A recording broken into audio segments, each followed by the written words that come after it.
The hell?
Yo, good evening, USA, International, Canada, Long Island, aka Strong Island, plus the five spots of Brooklyn, Bronx, Manhattan, Staten Island, Queens. This is your man and homie, G Money Stacks, aka the Gregonator. Your host with the most, misunderstood, lonely nomad, unstoppable independent podcaster, creator, YouTuber, Queens, New York native who is also a New York Mets fan from the neck of the woods of Laurelton, Queens, New York. And yes, you are now rocking and tuning in,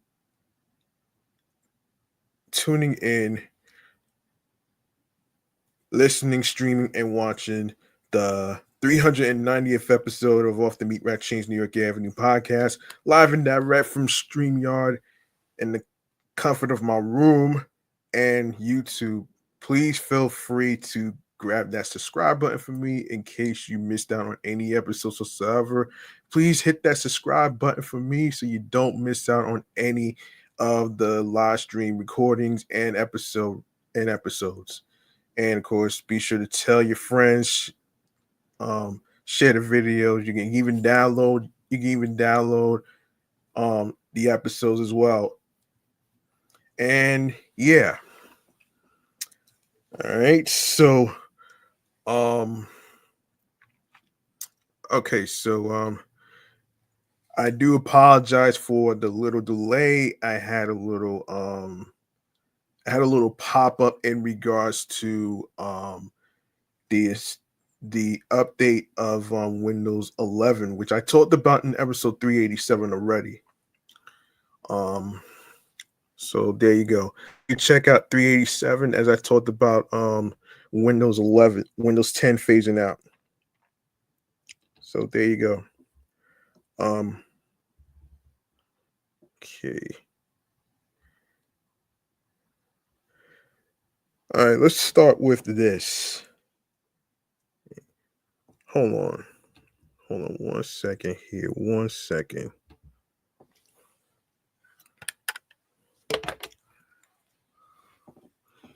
What the hell?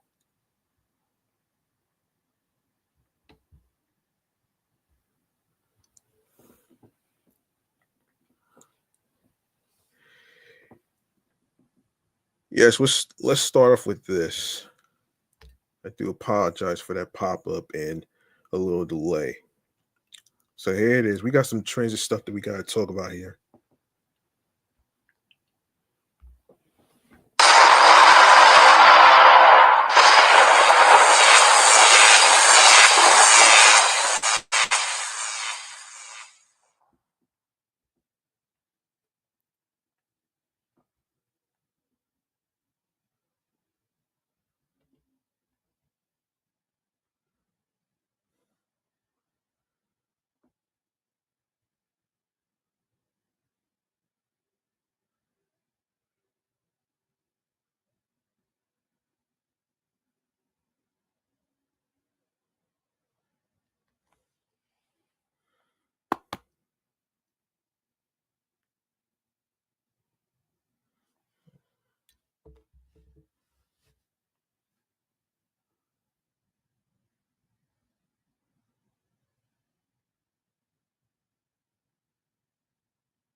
Yeah, sorry about that. All right. Of course, obviously, there is some homeless people still living in the trains, and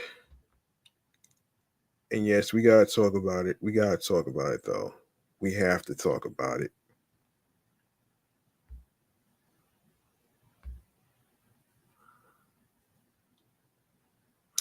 Um,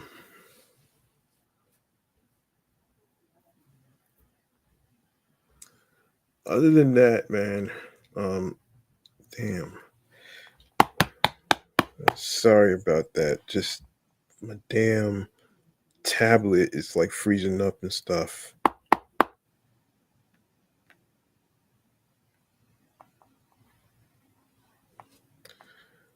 Um,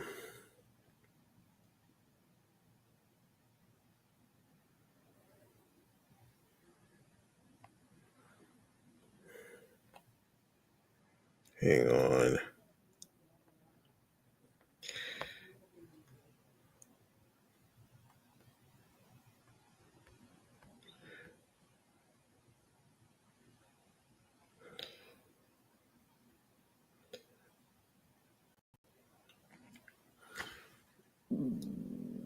Okay, while I'm at it, I hope you guys at home are actually doing well this week.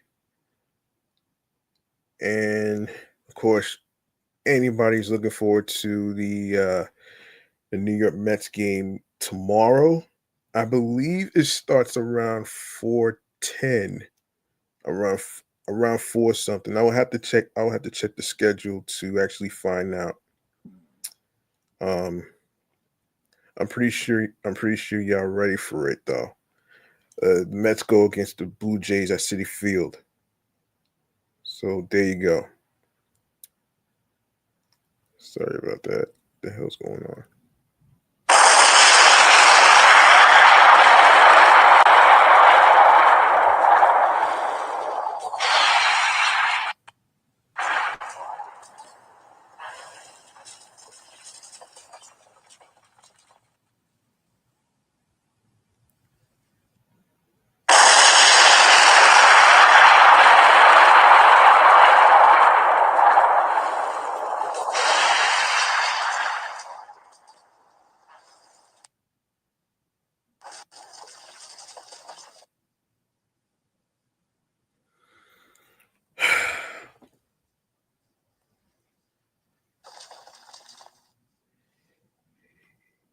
Yeah,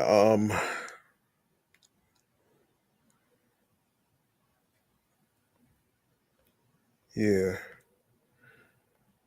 Let's get to trying to get to this topic right here. Yes, the homelessness. Yes, so that will be the main first topic to talk about here. So let's get into it right here. And I've been saving this for a while actually. So here's what's happening here. Governor Kathy Hochul and Mayor Eric Adams this week announced new homeless outreach social work teams dubbed Safe Options Support to work with the NYPD and city subways. That's great, but we pray this means tough love, not just support. The teams of up to 10 social workers will engage subway subway vagrants to talk them off the trains and into shelters. That will free up cops from such social work so they can target criminality and make transit safe for returning commuters. But sorry, police still need to be involved to handle those homeless who won't budge and insist on camping out on trains or in stations. There is no right to use vital public spaces as your living room, bedroom, or especially toilet. The idea that carrots alone are sufficient is a fantasy pushed by those who have no clue how the real world works. The Metropolitan Transportation Authority's multi-million-dollar program to lure the homeless into shelter into shelter proved a failure. In a blistering May 2020 report, MTA Inspector General Carolyn um, Pacomi called the $5 million a year program plus $2.6 million in overtime a very expensive, minimally effective bust. Its teams of cops and social workers only cleared an average of three homeless a night into shelters, while dozens stayed on the trains. Only shutting down the subways overnight during the slandemic was able to clear them out. And even tough guy Governor Governor Andrew Cuomo felt obliged to pretend it was about deep cleaning, not forcing vagrants out.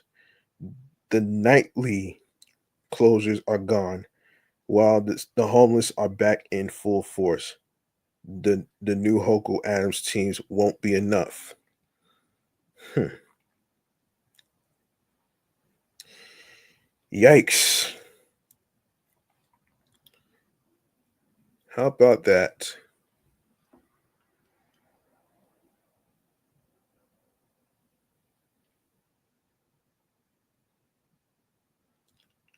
Um,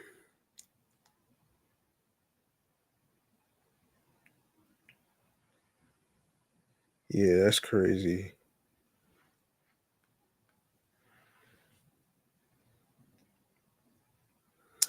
Um,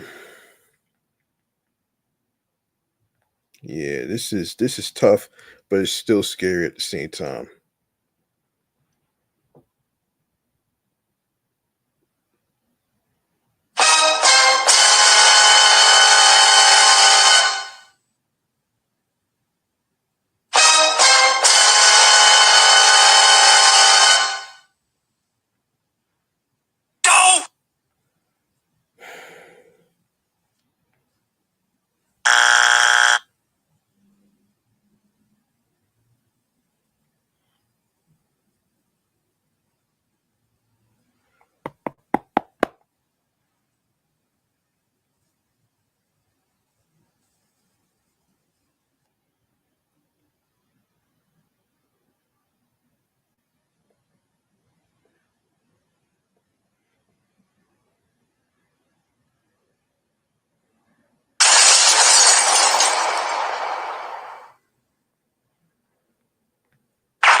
Oh boy.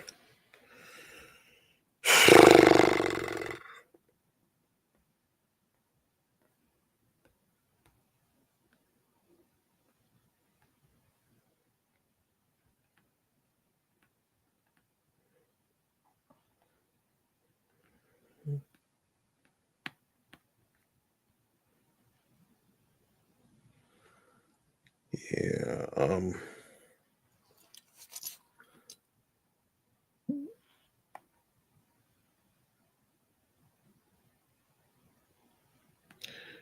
All right, let me continue here, man.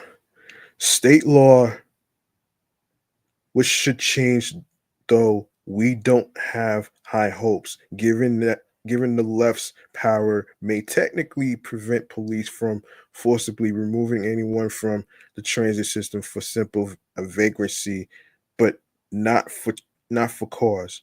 Between clear threats from mental illness, grossly unsanitary behavior, and outright public nuance, no, excuse me, public nuisance issues, cops have enough freedom to make a difference if they know the brass will back them up. It's inhumane to let subways serve as rolling shelters, and New York New York's leaders shouldn't be afraid to say so and the act on that simple truth. Yeah, I mean something's really got to change, man. Something has to fucking change. I mean, something has to fucking change. I mean, we hear about it all the time. It's like, how do you even? we hear about this all the time. Like, come on, man. Like, get your shit together.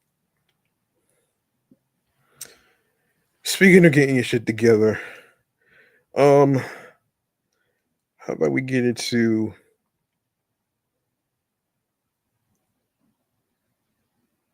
get into this? Um, yeah. Um, okay, so according to the folks from Mass Transit Mag, um, we have the new R211 subway. Okay, so the Metropolitan Transportation Authority, New York City Transit launched two new open gangway trains on its G line, making this the second subway line to have open gangway train out its system. The MTA says G train passengers will now have a 15% chance of riding an open gangway car every time they ride. The MTA first operated open gangway trains on its C line in 2024. Between improved reliability, safety enhancements, and amenities, R211 train cars will make a world of a difference for G train riders, said NYC Transit President Demetrius Critchlow. The R211s are state of the art and less prone to breakdowns, which means smoother trips and more reliable service for decades to come. The MTA says its R211 subway cars are a part of its ongoing modernization effort system wide. The cars the cars include pre-installed security cameras in each car and featured 58-inch wide door openings that are 8 inches wider than standard door openings on the existing car fleet, which the agency says are designed to speed up boarding and reduce the amount of time trains sit in stations. In addition to wider doors, these cars provide additional accessible seating, digital displays that will provide more detailed station specific information, and brighter lighting and signage, among other features that improve the customer experience.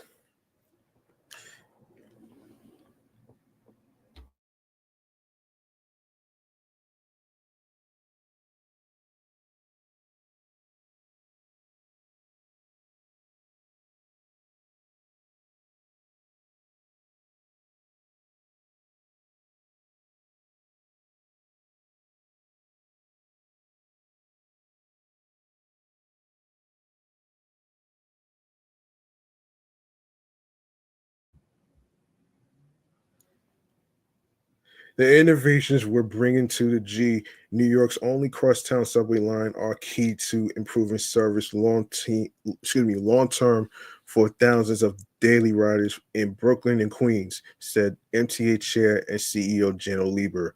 That's why new train cars and modern signals are such huge components of the next MTA capital plan, and why Albany needs to fully fund it so we can keep making Progress. Last year, the New York City Transit Committee approved an order for 435 additional R211 subway cars. This order includes 355 closed and cars and 80 open gangway cars. The option would bring the total number of R211 cars ordered to 1,610. The R211s will eventually replace the R44s on the Staten Island Railway and the current fleet of R46 subway cars, which have been in service on the A and C lines as well as the N, Q, R, and W lines for decades. This new option will also allow um, New York City Transit to begin replacement of the R68s, which entered service in the mid 1980s and primarily operate on the B, D, and W lines. The MTA says the new rail car has an average mean distance between failure rate of approximately 220 miles compared to the R46 46,000 miles. I have been fighting for G. I've been fighting. I have been fighting for G train improvements since before I was elected to the state assembly," said Assembly member Emily Gallagher. A high functioning public transit system is central to building a livable city. If you know about the G train, you know that our riders often have to sprint to the train, given how short the train car is. Having open train cars means people will no longer be crammed on the ends, but can move more freely through the car to find a seat or have some space. These cars are also more accessible for riders who use wheelchairs or otherwise need more room for entry. Thank you to the MTA for all your work to modernize our subway system and the bring these R211 to the G train. End quote. I'm thrilled that the MTA is introducing two open gangway R211 cars on the G line, which runs through my Brooklyn district, bringing critical accessibility features including wider door openings, accessible seating, detailed digital displays, and more, said Council Member Shahana Hanif, City Council District 39. While there's still much more, while there's still much work ahead, these new train cars, coupled with the train signal modernization improvements made this past summer, will improve rider experience. I'm deeply I'm deeply grateful for the long overdue investment and look forward to supporting even more accessibility improvements in the future. All right. Um okay. So let's go to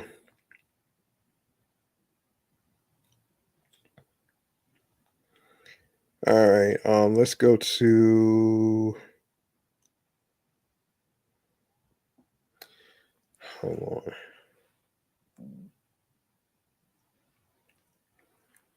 Hmm.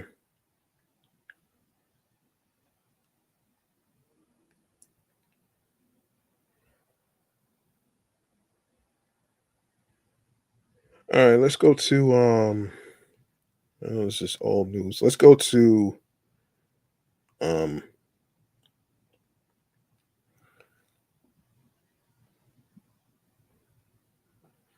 all right. I want to go to City Bikes.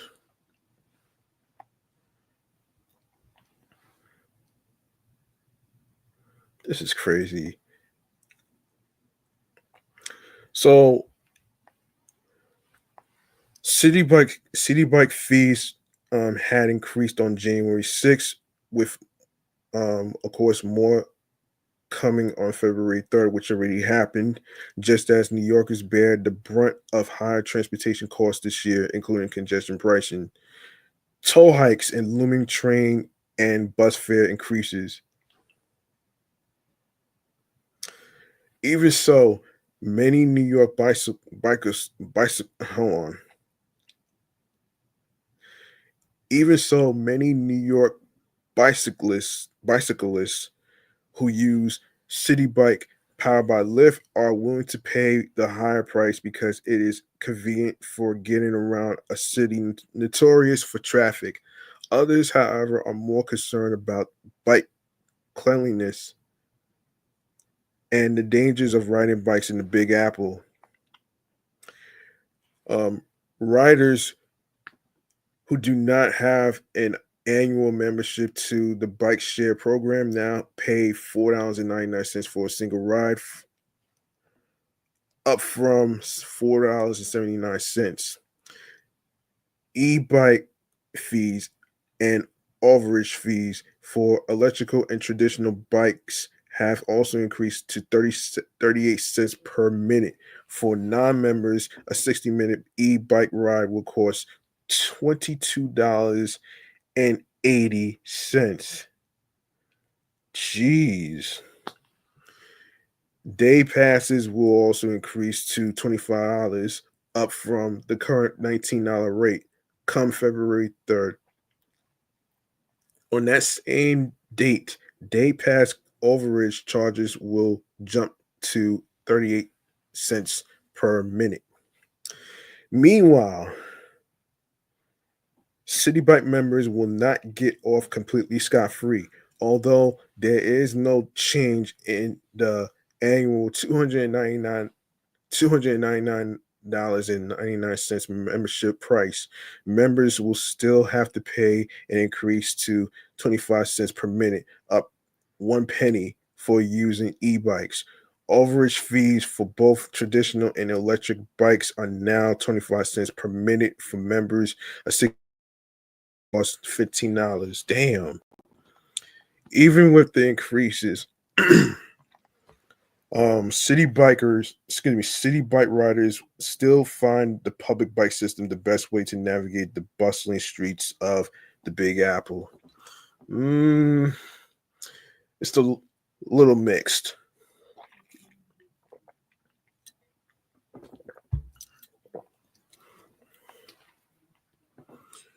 I love City Bike. It's a great way to get around, bicyclist Ron Weschler said. Um, that said, I do feel like their more expensive e-bikes are fast becoming their priority over the old and cheaper non-bikes. Damn. Yeah. Brian McDermott, a Queens resident, said the increases will not stop him from using city bikes locally. I find the city bikes to be very convenient for local use, but I still have not tried to go to the city, he said. I do have to be careful riding as I have had several close calls with cars. But Frankie Pass of Staten Island has a different viewpoint. He used to use City Bike to traverse Manhattan, but nixed his membership because the bikes were not kept clean and became too expensive since it launched in 2013. Damn.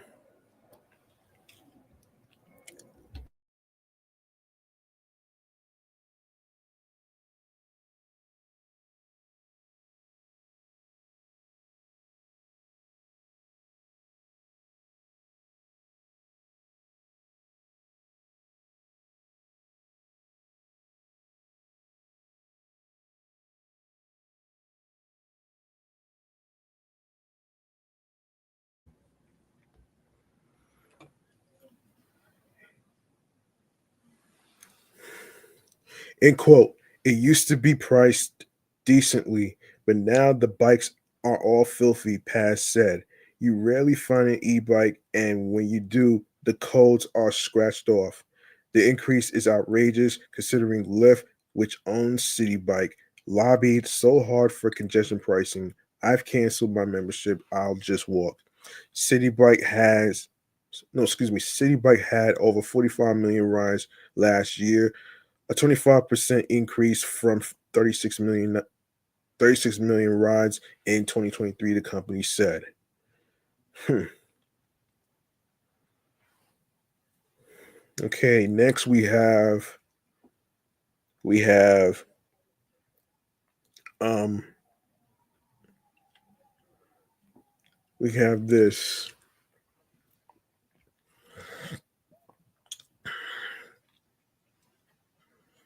Hang on 1 second.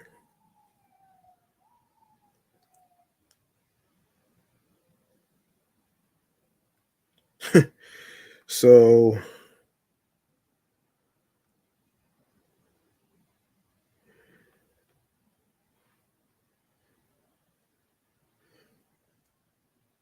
now we have like subway dances.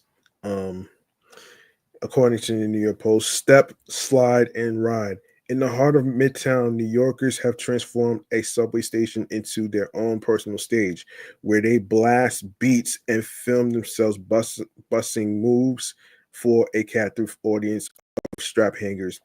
On 9 separate occasions over the past 3 months, the Post observed different performers capturing videos of themselves breakdancing on platforms at the 49th Street and RW subway station, often decked out in costumes ranging from scary looking zombies to the Joker.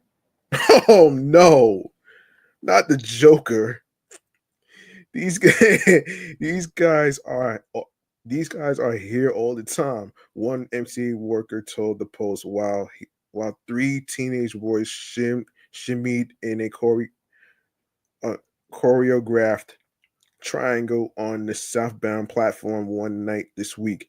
Shafar Delgado, a 24-year-old dancer from Long Island, frequently films groovy clips for his nearly 8 million Instagram and TikTok followers.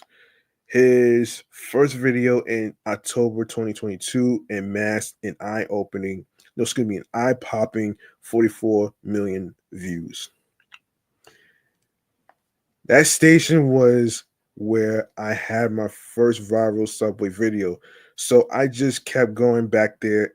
I think it's maybe how it looks with those types of bricks, Shafar told the Post, referring to the red and orange masonry walls. Shafar's younger brother and fellow dancer Nassim, as well as DeAndre Miller and Huan Archer, all credit the station's appearance and demographic for bringing more attention to their clips. Nice background and engagement from an audience add to our post. If something's happening in the background and we're dancing in front of it, it's more exciting for people to watch. And everybody is familiar with New York City subways, explained Queens native Miller, age 27. That one station just gives off a very good New York vibe, echoed Nassim, age 22. It's like a perfect New York stomping ground. Archer, age 23, of Astoria, said that the group gets so much interaction from strap hangers. They hype us up and stuff like that. And a lot of supporters come and meet us there because they know they can find us there, he added. We try to be the light for people because a lot of bad stuff happens in the subway. We just have fun and try to spread positivity and show people that it's not all bad, Shafar said. Well, it's all good. It's all good, man. You know what I mean? It's all good. I mean that's not a bad idea. You know what I mean? That's not really a bad idea. But but you know, be careful at all times. Be careful at all times and be a little vigilant so you don't have to worry about getting slashed or any other type of random attacks. That's that's pretty much my advice to the dancers out there. Just be careful. All right. Um okay, let me see if there's anything else that I need to talk about here. I already talked about congestion pricing. I already talked about the projects and fare increases and stuff. So I think I'm going to go on to the most obvious topic involving tariffs. All right. And that would be the next thing to talk about here, man. I've been hearing so much about tariffs lately, and and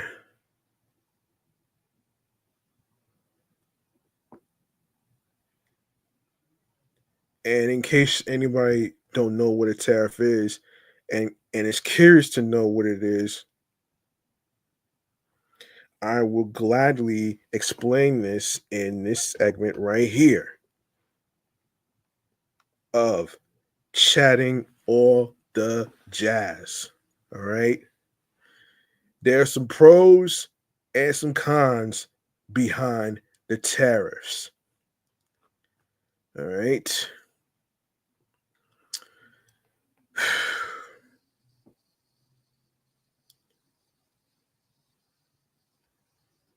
Hold on.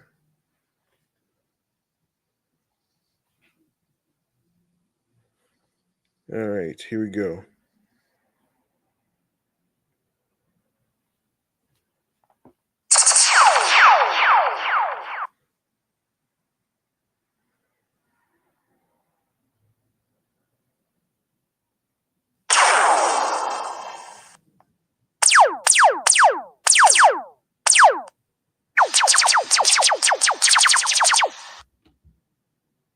All right.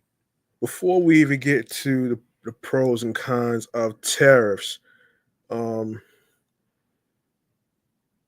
to give you an idea, I would have to explain what a tariff is. So, all right. So, and this is from the week. Okay. Obviously, hold on a second here. Obviously, Donald Trump, aka President 47, and of course, Swiss cheese face 47, has 25% tariff on all cars and some automobile parts that are shipped into the US. The tariffs will also apply to vehicles from American brands whose cars are assembled outside the country. Um, the aim of the measure is to bring car factories to the US, said the New York Times, but the tariffs could disrupt supply chains for car makers and raise costs for consumers. And of course, it took place. Of course, it took place on April 2nd, a day Trump has dubbed Liberation Day. The president is also expected to unveil other industry-specific tariffs, which might include semiconductors and pharmaceutical drugs. Trump has long argued that the US is being cheated by its trading partners and that tariffs are the best remedy. No, it's not. No, the fuck is not.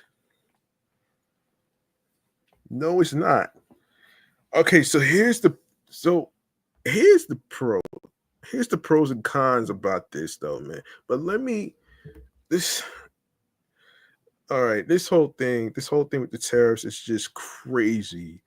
This is the craziest idea. And you wonder why the stock market is being affected, which I'll probably talk about that next too. Oh my gosh. Really? This is crazy. Oh my gosh.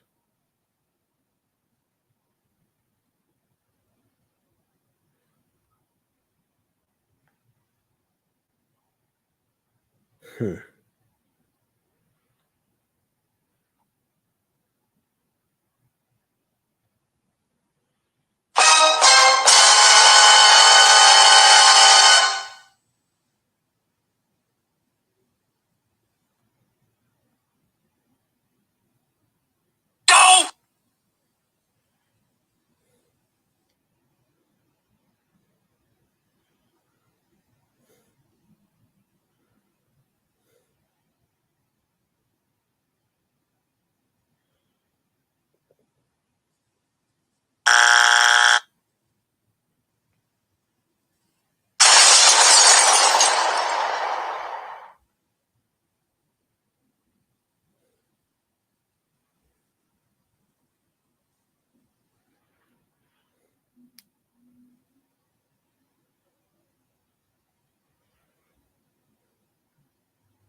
Okay, here are the pros and cons of tariffs, right? First and foremost, let's define what a tariff is. Um, Let me just, man, my shit is bugging out right now, actually. Um,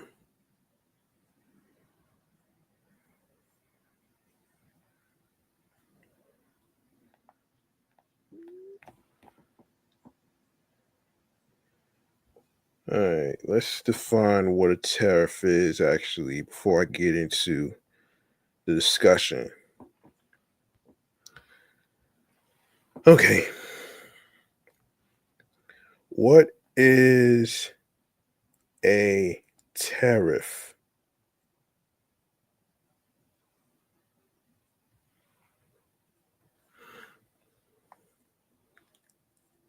Okay, so for those of you who may not know what a tariff is, it's basically a duty imposed by the government of a country or customs territory or by um, a supra national union or imports of goods. Besides being a source of revenue, import duties can also be a form of regulation of foreign trade and policy that burden foreign products to encourage or safeguard domestic industry. Um, so yeah. Now now let's go back to the pros and cons real quick. So starting with the pros. All right. So the pro is increases government revenue. Tariffs are essentially another form of tax, and as such, generate revenue for governments.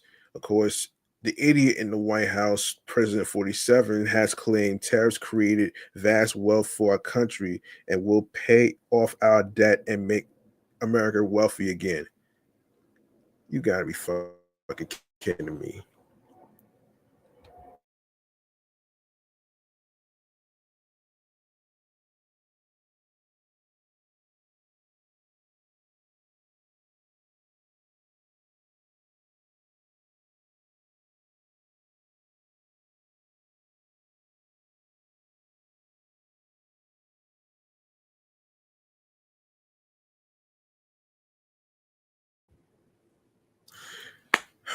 First of all, make America wealthy again has to be a fucking joke. This is a fucking joke, man. Anyway, a quick look at the data behind this claim tells a compelling story, says Sky News economics editor Ed Conway. Indeed, for nearly all of the 19th century, tariffs imposed on goods imported into America provided more than half the government's revenues. Yet, as a source of revenue relative to the size of today's global economy, income from tariffs is modest, said the Council on Foreign Relations. Now, the con impact on consumers and economy. One of the most immediate impacts of tariffs is a rise in consumer prices, said EV Magazine. Studies by the National Bureau of Economic Research of President 47's first term suggests most of the economic burden of increased tariffs was ultimately borne by U.S. consumers. BBC Verify said significant short-term price hikes on imported goods ranging from electronics and cars to everyday groceries could in turn contribute to inflationary pressure, said EV Magazine, forcing central banks to raise interest rates, potentially slowing economic growth and increasing borrowing costs for businesses and consumers. The problem, says Sky News Conway, is that there is only so high one can lift these fees before they begin to stifle activity, making goods so expensive to import that domestic consumers faced economic damage. Because tariffs are, in essence, attacks on consumers. Trump's Liberation Day offers the sort of liberation that most corporate bosses and investors would happily do without, said the economics. The economists. The upside is that April 2nd will at least bring certainty about the president's economic path, excuse me. The tariffs will likely put downward pressure on US economic growth. According to ABC News, um, yeah, Goldman Sachs has hiked its odds of a recession from 15% to 20%. Jeez Louise. Jeez Louise, man. And of course, here's another pro. Oh, brother.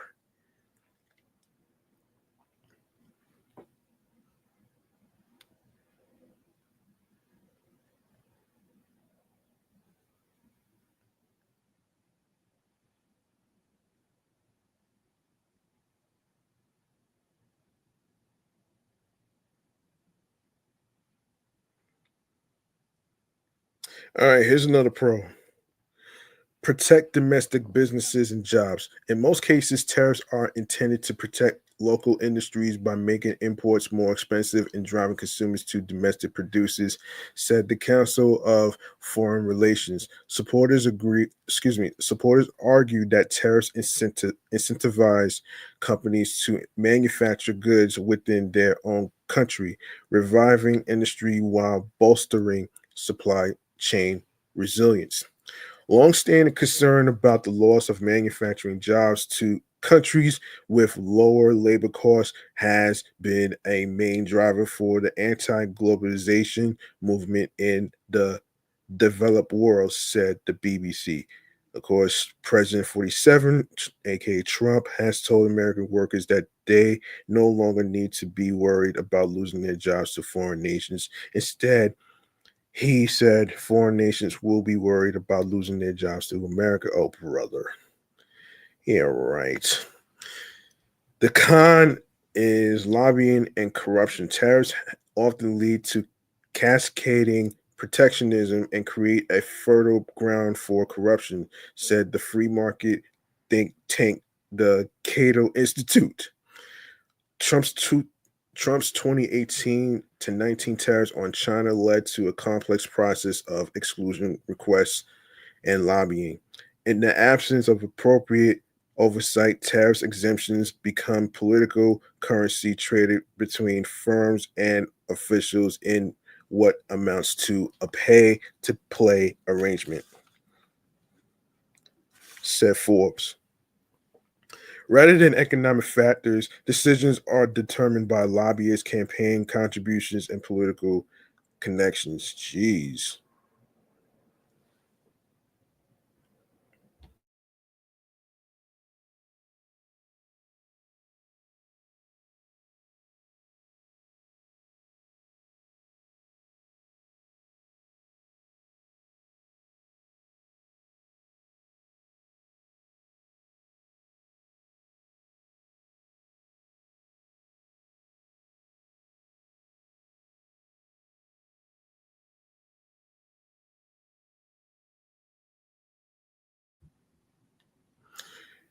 Um, in the absence of appropriate oversight, tariff exemptions become political currency traded between firms and officials in what amounts to a pay to play arrangement, set Forbes. Rather than economic factors, decisions are determined by lobbyists, campaign contributions, and political connections. The pro, protecting national interests politically, tariffs can be used as an extension of foreign policy, said Investopedia. Imposing them on a trading partner's significant exports may be used to exert economic leverage. The use of tariffs as a negotiating tool with other countries might well be their main function in the hands of Mr. Trump, said Conway. They, take the recent 25% levies imposed on Mexican and Canadian goods, which are aimed at forcing both governments to stop the flow of illegal immigrants and supply of fentanyl into the U.S. in the U.S.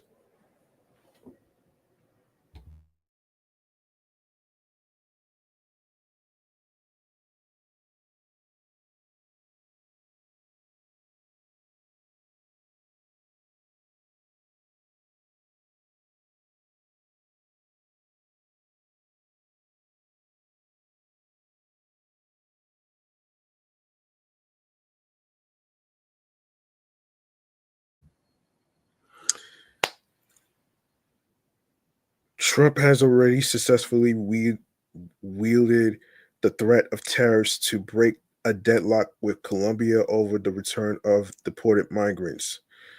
R- The con retaliatory tariffs. Retali- retaliatory or tit for tat tariffs are among the multifaceted harms of protectionist measures, said the Cato Institute. A 2024 study by economists from international universities and the World Bank concluded the retaliatory levies imposed by China and other nations on US goods during Trump's first term had negative employment impacts, especially for farmers. But if Trump but if but if but if Trump's trade war fizzled as policy, it succeeded as politics, said NBC News. Support for Trump and Republican congressional candidates rose in areas most exposed to the import tariffs, including the industrial Midwest and manufacturing heavy southern states like North Carolina and Tennessee. Speaking of which, man, hold on a second. Okay. Yeah, let's talk about tariffs affecting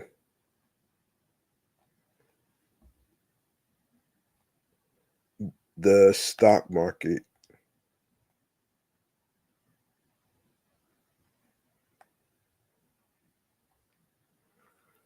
All right, so man, I got so much to say on this, but I got so much to say on this shit though, man. Like this shit is crazy, man. This is the craziest shit that's been happening to our stock market.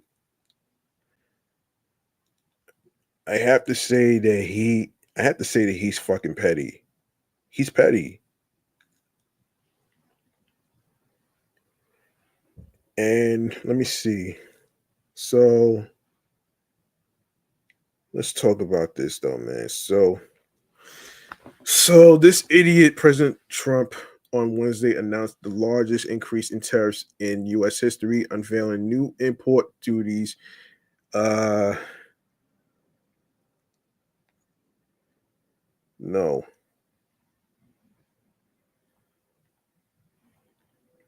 This is crazy, man.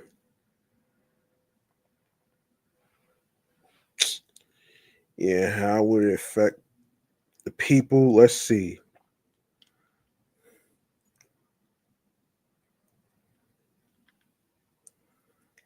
Okay.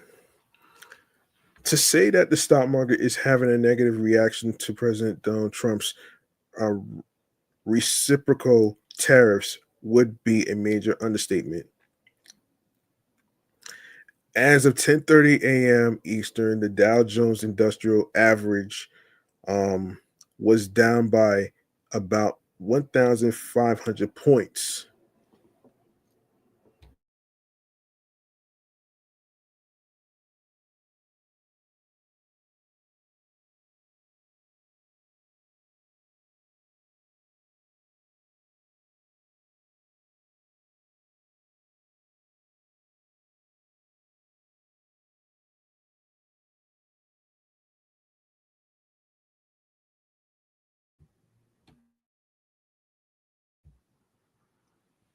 A decline of 3.5% for the day. The S&P 500 and Nasdaq Composite were faring even worse, down by 4% and 5.1% respectively.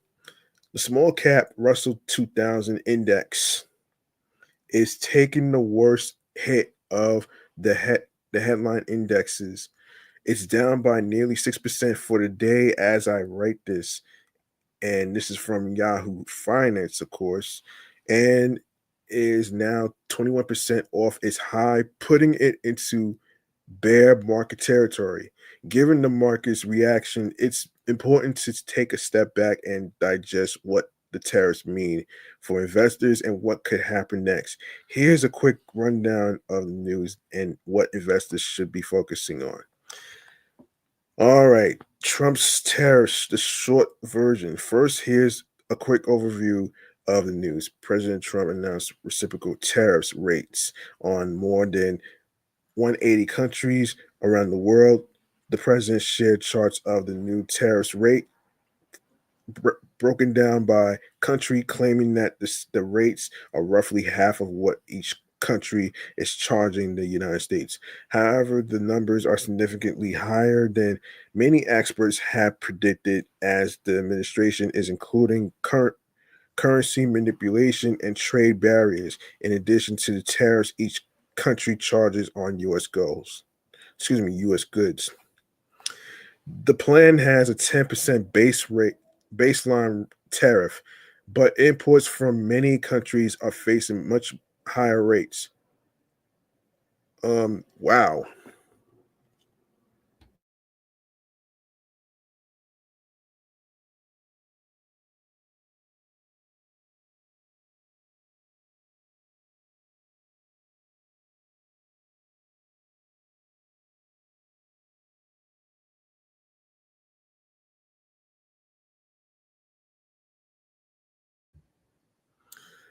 Um, for example, China is receiving a 34% tariff on top of the 20% existing tariff in place.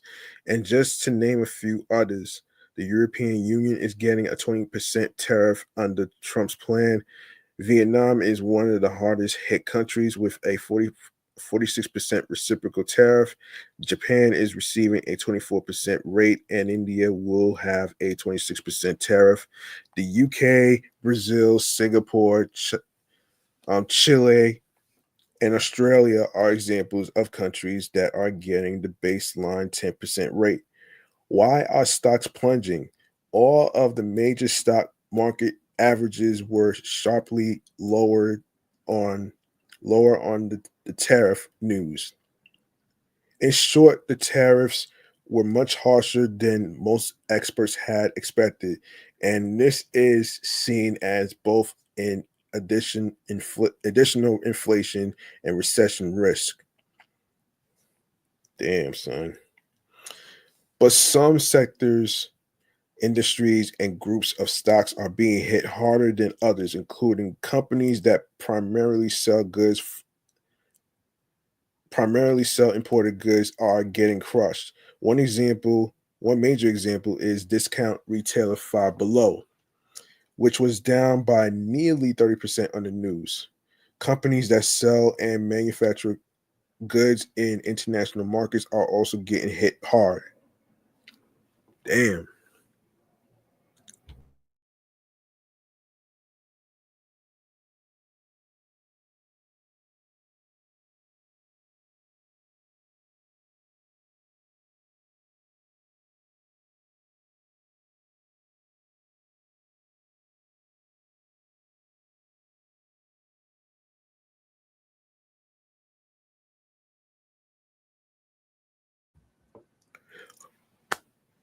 For example, tech heavyweight Apple was down by 9%. Stocks in general are one of the worst performing parts of the market, as evidenced by the Nasdaq's underperformance.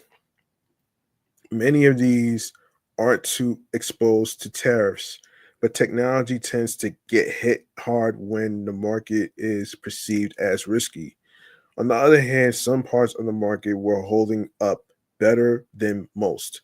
For example, real estate investment trusts or R or REITs are doing significantly better than the broader market. REITs tend to be highly sensitive to interest rates, and the 10-year treasury yield fell sharply on the tariff news. Another holding up well is most international companies that don't sell goods in the United States. For example, Latin American e-commerce company Mercado Libre is the best performing stock in my portfolio after the tariff news. What comes next? Perhaps the biggest reason the stock market is so turbulent right now is because there's a lot of uncertainty surrounding what comes next. Investors don't know how long these tariffs will be in place, if they'll be negotiated lower, and what they mean for inflation in the United States. Commerce Secretary Howard Lutnick said in an interview that the tariffs will cause other countries to examine their trade policy toward the United States of America. Economists are also split when it comes to these tariffs could mean for the Federal Reserve's interest rate movements, as well as for the U.S. economy as a whole. Some believe this will prompt the Fed to keep rates where they are for the rest of 2025, while others, like UBS Global Wealth Management Chief Investment Officer Mark Hayfele, believe that we'll now see 3 or 4 rate cuts this year. What should investors do right now? More important than the question of what investors should do is what they shouldn't do, and that's to panic. Nobody enjoys watching their investments go down in value. Good point.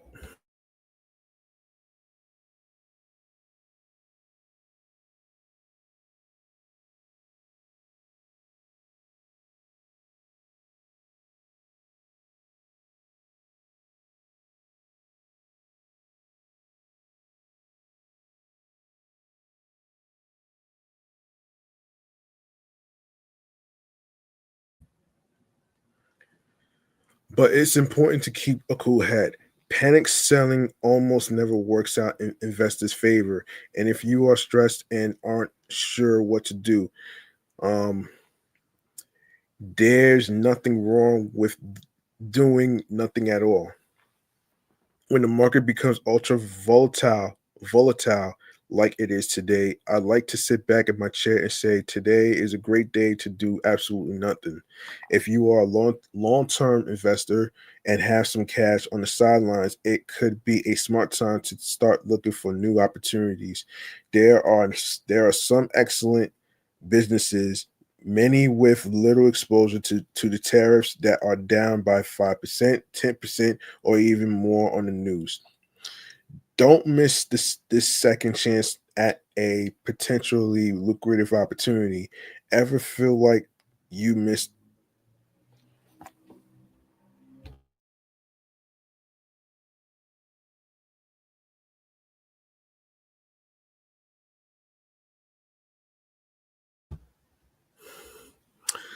let me see where yes, ever feel like you missed the boat in buying the most successful stocks? Then you'll want to hear this. On rare occasions, our expert team of analysis issues a double down stock recommendation for companies that they think are about to pop. If you're worried you've already missed your chance to invest, now is the best time to buy before it's too late. And the numbers speak for themselves. Um, NVIDIA, NVIDIA, if you invested $1,000 when we doubled down in 2009, you'd have $286,000, $286,347. Apple, if you invested $1,000 when we doubled down in 2008, you'd have $42,448. Netflix, if you invested 1,000 when we doubled down in 2004, you'd have 504,518.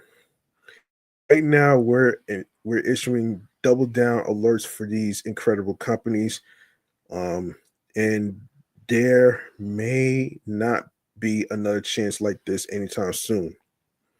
Jeez, man. Damn.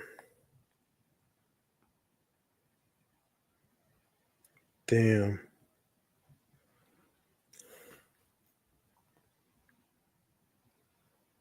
Hmm.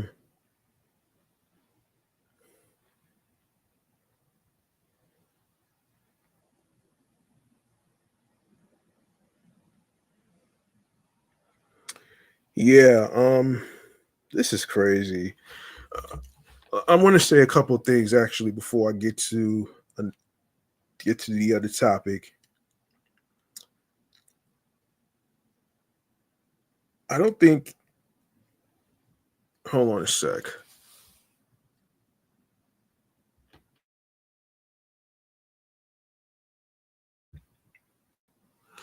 I don't think you realize that these tariffs is a bad idea. It's a fucking bad idea. And I say that because it's affecting people who are trying to make online orders from Amazon and other websites. So to put tariffs on places like China and other spots whatsoever,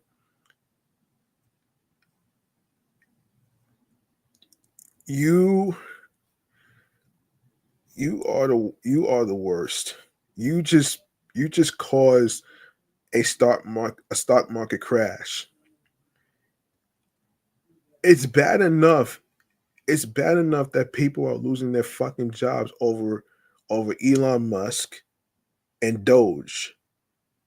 And and you're part of the problem. You're part of the problem.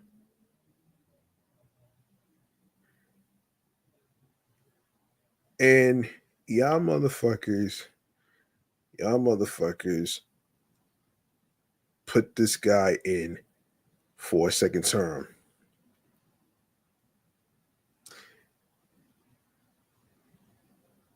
He can't get a third term because presidents of the United States, they only have two terms. They can't get three. That's ridiculous. That's ridiculous. This Swiss cheese motherfucker that's in the White House right now is 78 years old. He's ruining lives here. He's ruining lives here. And he's three times worse than Elon Musk. Y'all motherfuckers are gonna regret voting for that guy in as president. Y'all are going to regret that shit. And how it's going to affect you in the long run. This is fucking insane, man. It's insane. I, it's very insane, man. And I don't know. This is fucking ridiculous. And it's bad enough. It's already bad enough that people are being laid off. And that's not fair to the people. That's not fair at all. These tariffs are a bad idea. And I ain't so glad I didn't vote for that idiot.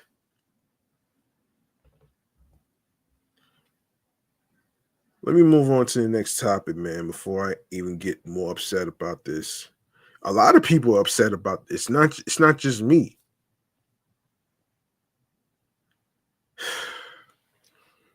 Anyway, anyway,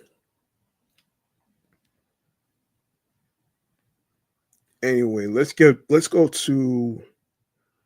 All right, so let me see if there's any other topic that. Oh, wait a minute here. Wait a minute here. So I want to actually talk about. I want to talk about this though, man.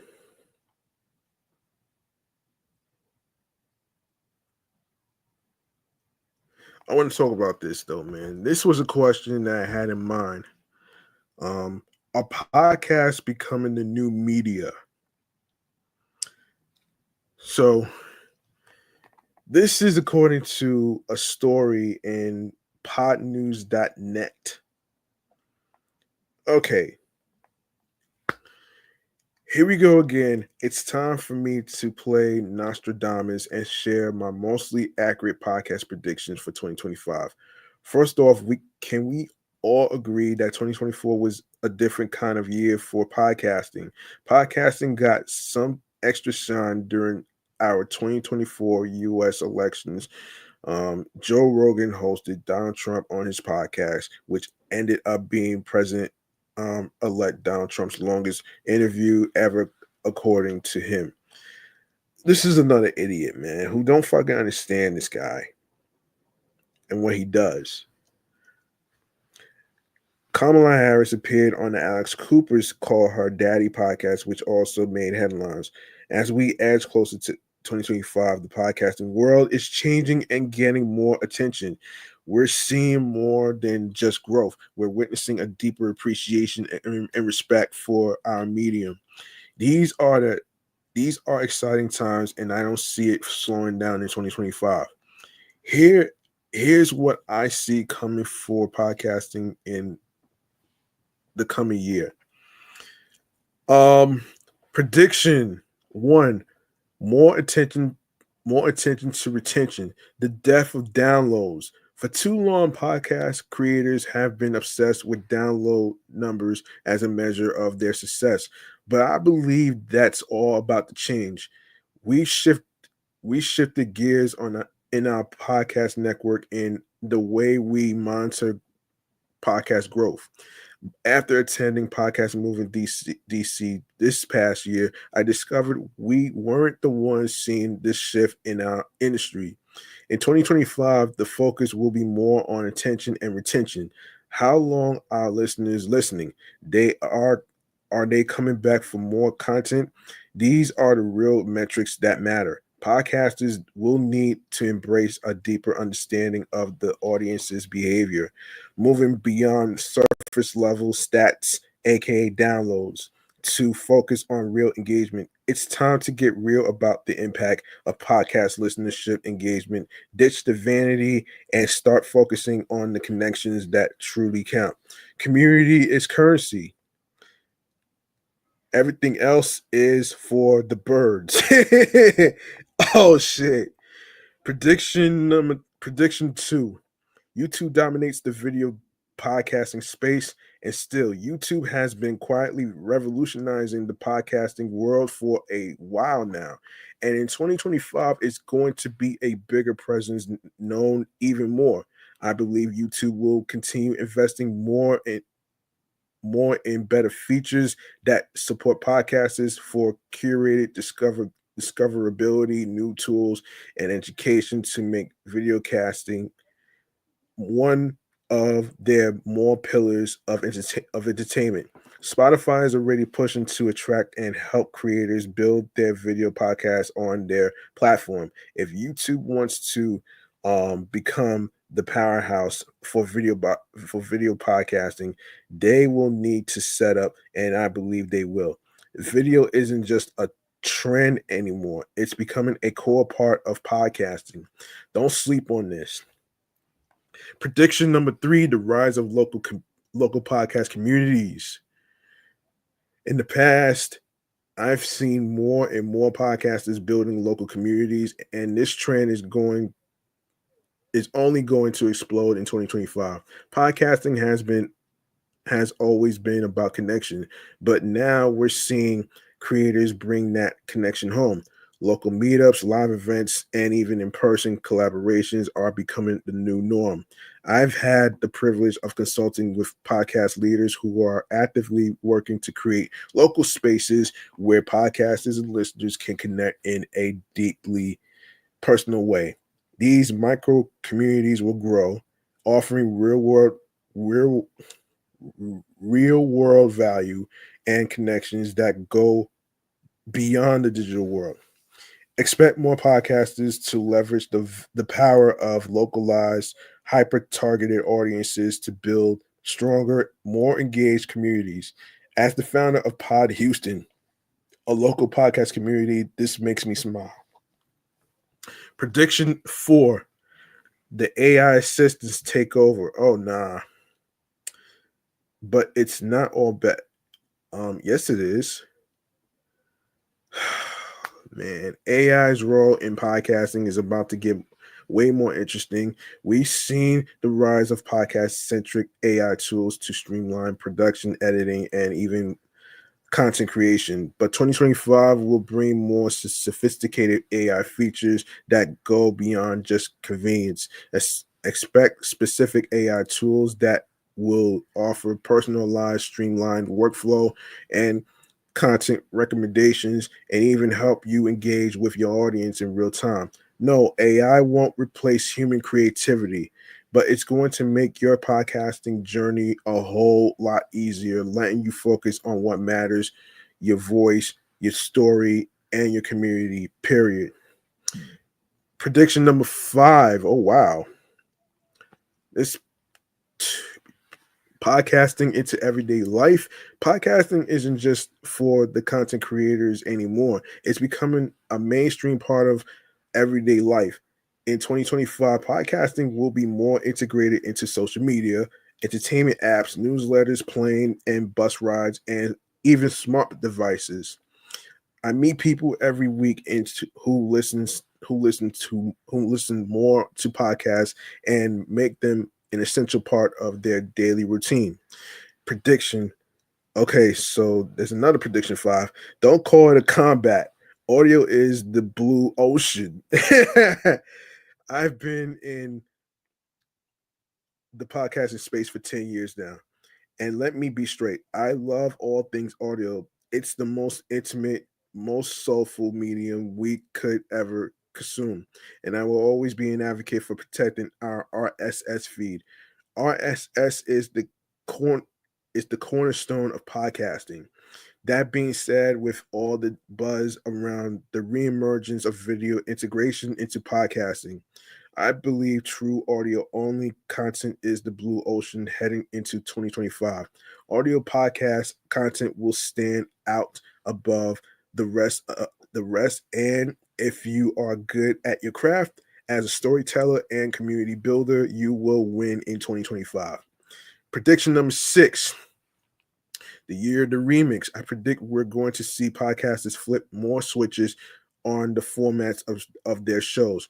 We need more creativity and do things differently to keep things fresh and new in podcasting. As a podcaster, this is a challenge to myself and other indie podcasters to experiment, get creative with marketing shows, and package our brand differently. Prediction number 7, audience audience centric shift. We here know your audience, understand your audience, and meet them where they are at pretty much all the year round at podcasting conferences and from podcast consultants. And I 100% agree. But why is this repetitive mantra so hard to understand and adopt in the podcasting community? I predict we're going to see a stronger focus on targeted audience strategies, especially in the advertising industry. High consumption rates with the right audience. So this will be advertising companies. This will make advertising companies very happy. This will make advertising companies very happy. So I'm looking forward to another successful year in podcasting, from video podcasting to innovations in AI and strategic collaborations, our medium continues to evolve in response to audience preferences and technological advancements. Whether you are a creator, marketer, or listener, the future of podcasting promises untapped opportunities and experiences for all. Cheers and happy podcasting in 2025. Before I move on to the next one, man, I want to say a couple things actually, man, with this whole AI shit. Um, so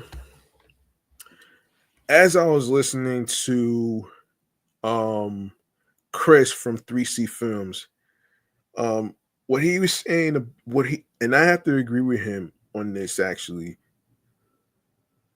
Um, hang on one second.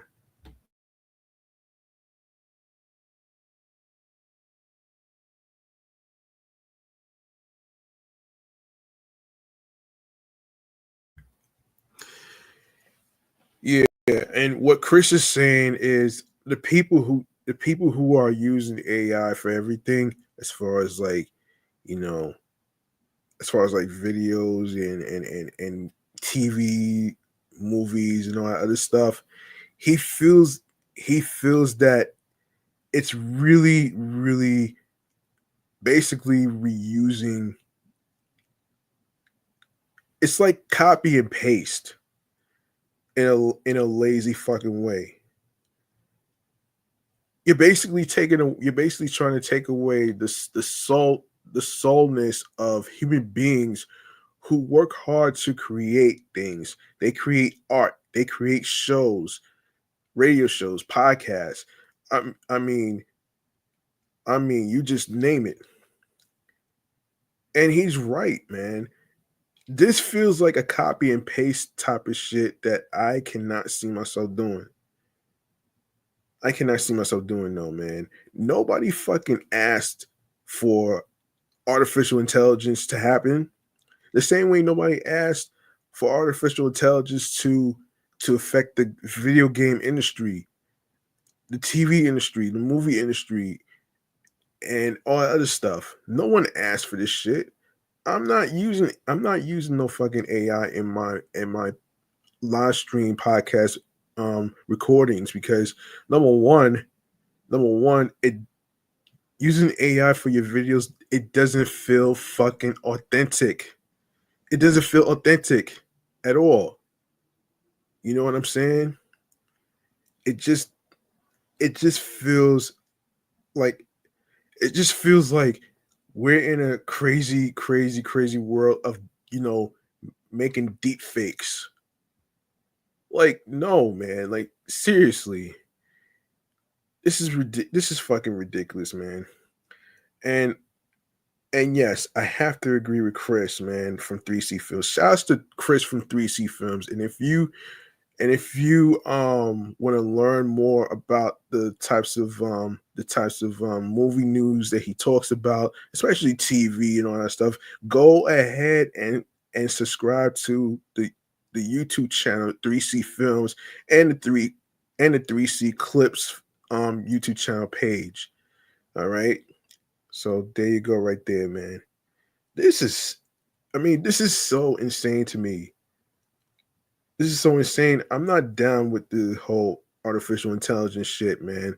And please, I am so glad that artificial intelligence is not replacing podcasters, man. Because then it's like, what happens to all of the hard work that creators created with all the video content on YouTube? Like, come on, you can't erase that shit. You can't erase that shit. You really can't. Man, I'm not down with the fucking artificial intelligence AI bullshit. I'm not down with that, man. And I'm probably not the only one that's not down with that shit either. I mean, having the soul of your art and what you created and what you started is very important. Very important. Very important. I don't care what I don't care what Harvey says on from TMZ and on for him to say okay, he has valid points that AI is already here, right? But who asked for that shit? Nobody asked for that shit. Nobody. I mean, I mean, can you imagine? Can you imagine all the work that we do creating content for YouTube is taken over by AI robots? I can't even imagine that. And I can't even imagine the idea of, and in the same way, I can't even imagine humans having sexual intercourse with a fucking robot. To me, it's just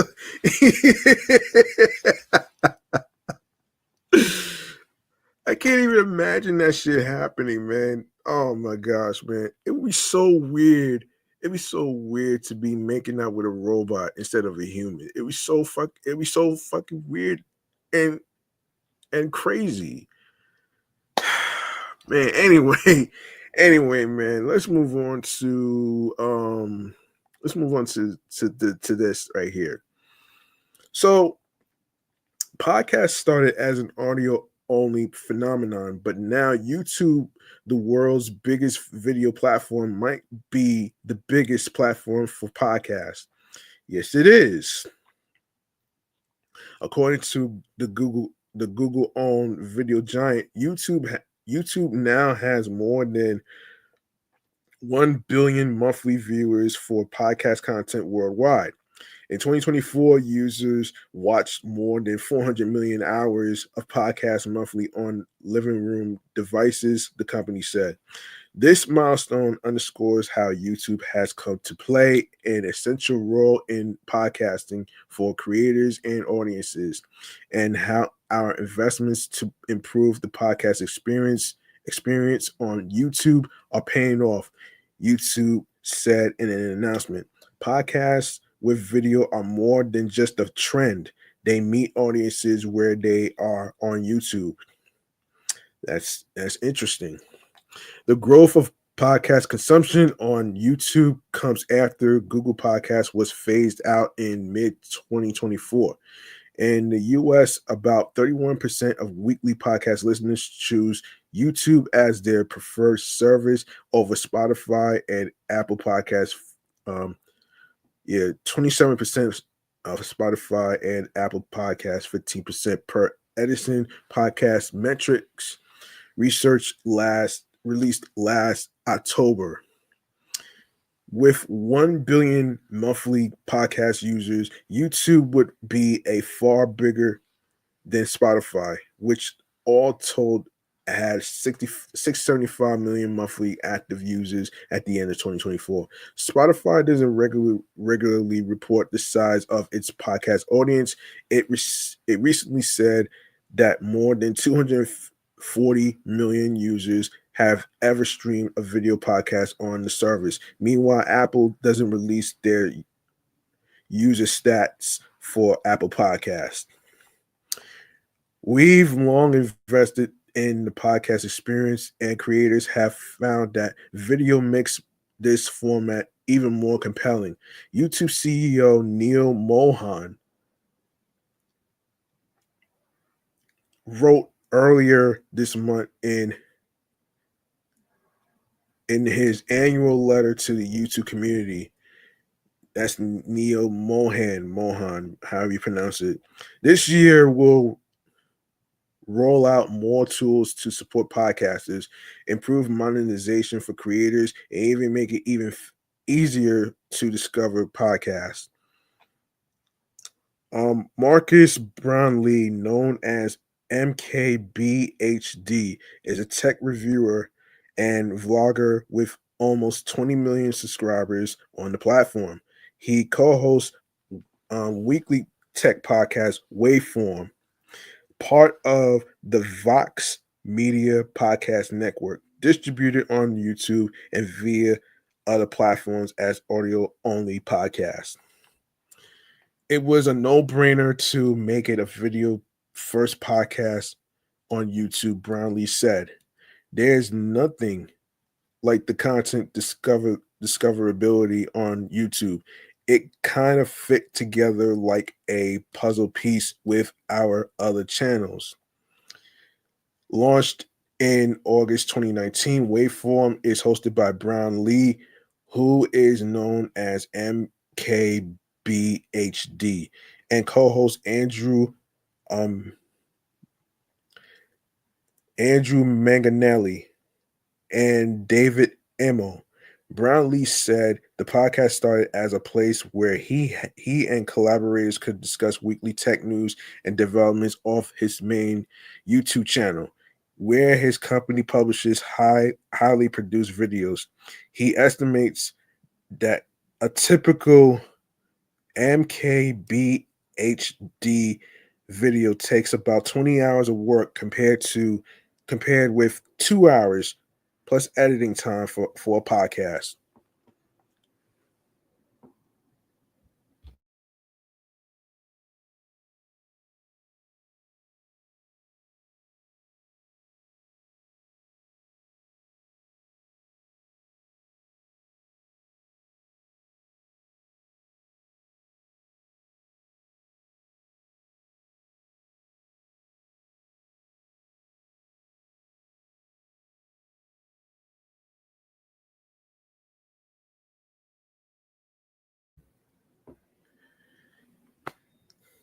In 2024, one of the biggest podcasts on YouTube was Joe Rogan's interview with Donald Trump in late October, which currently has more than 56 million views. In announcing the 1 billion viewer milestone, YouTube called out podcasts including Baby, This is Kiki Palmer, uh, Lex Friedman, podcast, Shannon Sharp's Club Shay Shay, Jason and Travis Kelso's New Heights podcast, and true crime shows Rotten Mango and Murder, Mystery, and Makeup. So that kind of answers everybody's question about podcasts becoming the new media. It is now, thanks to YouTube.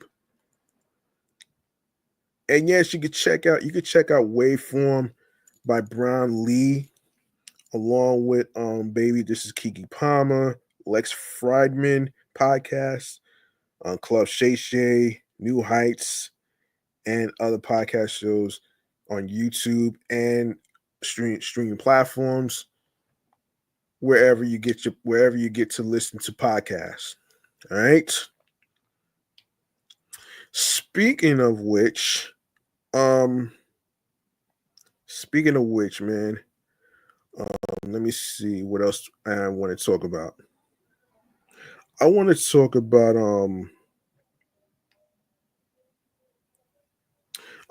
about this. So as I'm watching Locked On Mets by Ryan Finkelstein and Locked On Postcast by Chris Schubert, they talked about this. This app called Gametime, right? So the name of the episode is easiest idea to get tickets is Gametime. So we're gonna talk about Gametime, the app, and we're gonna talk about Gametime, the app, on this week's let me see. This week's hang on a second. Oh boy. All right.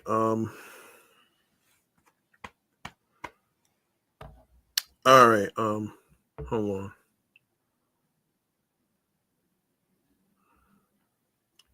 Yeah, we're gonna get into damn.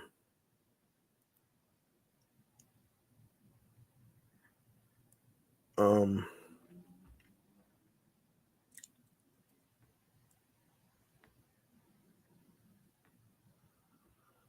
all right, we're gonna get into Crunch Tech mentions. All right. Here we go. Crunch Tech mentions. Here we go.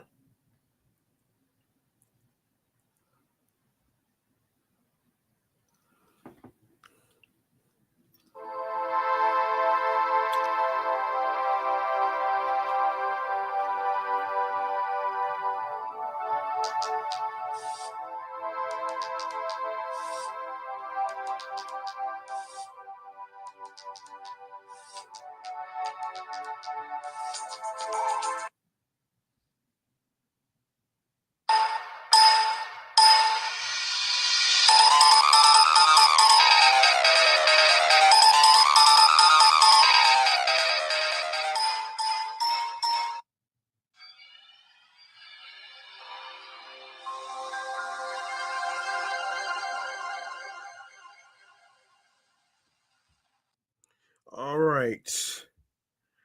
All right, let's discuss what game time is about.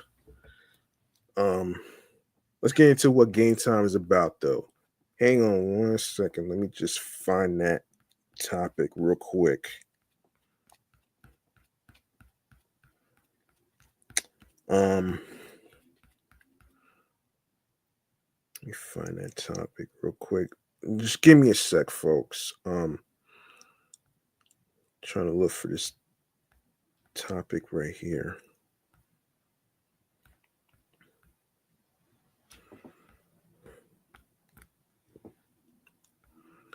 Where is it? Where is it?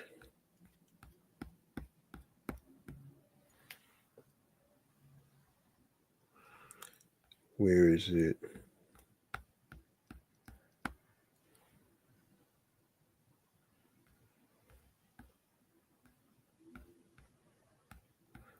Where is it? Where is it?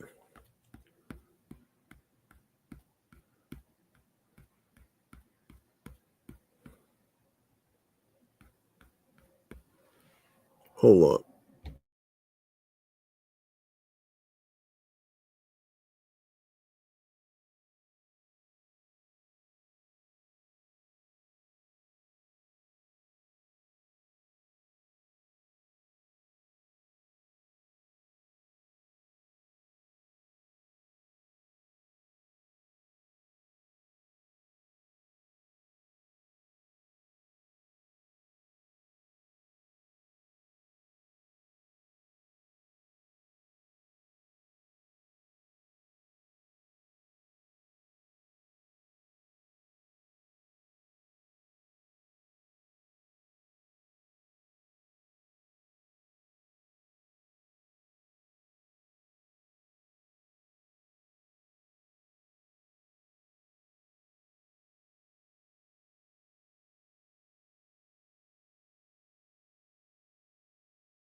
All right, sorry about that. All right, so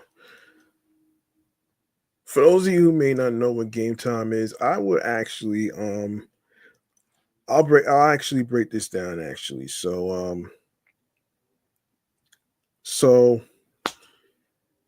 all right, at game time, we revel in life's impromptu moments like cheering on your hometown team at a Friday night baseball game or dancing the night away at an intimate concert. So we built a ticket marketplace that makes it faster and easier to get into your favorite events at a moment's notice. How we roll. Okay, so how we roll. Our team is made up of sports fans, and music buffs dedicated to making the ticket buying experience better. We're passionate about enabling incredible shared experiences, so we build technology that gets people out into the real world together. And with a bias of spontaneity, we're focused on making the process simple and smooth while you are on the move.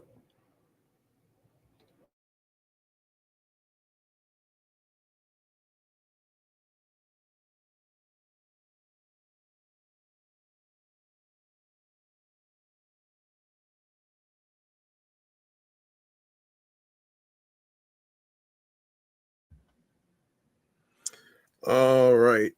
So first, mobile first. We're built for mobile, so you can buy tickets and access events all from your phone. No printer needed. Transparent pricing.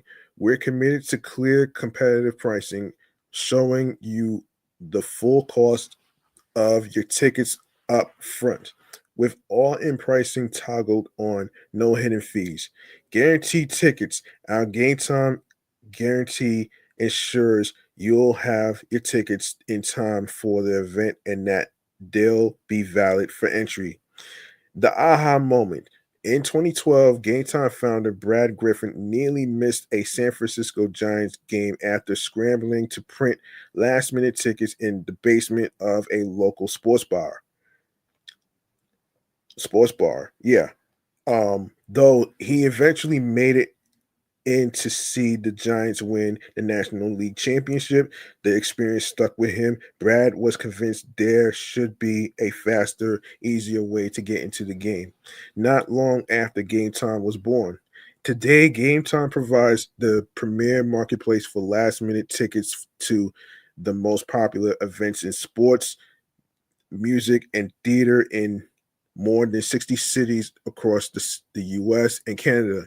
We eliminated the need for printing, no more paper jams and bar basements, and built a better way to access the best live experiences right from your phone.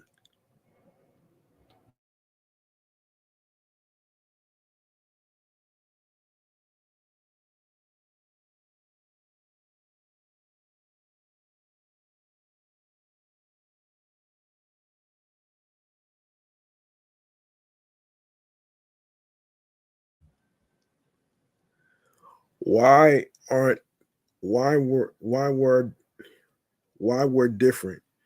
We aren't the biggest, but we are committed to being the best. Our marketplace makes buying and selling event tickets a breeze, so you can skip the hassle and enjoy the moment.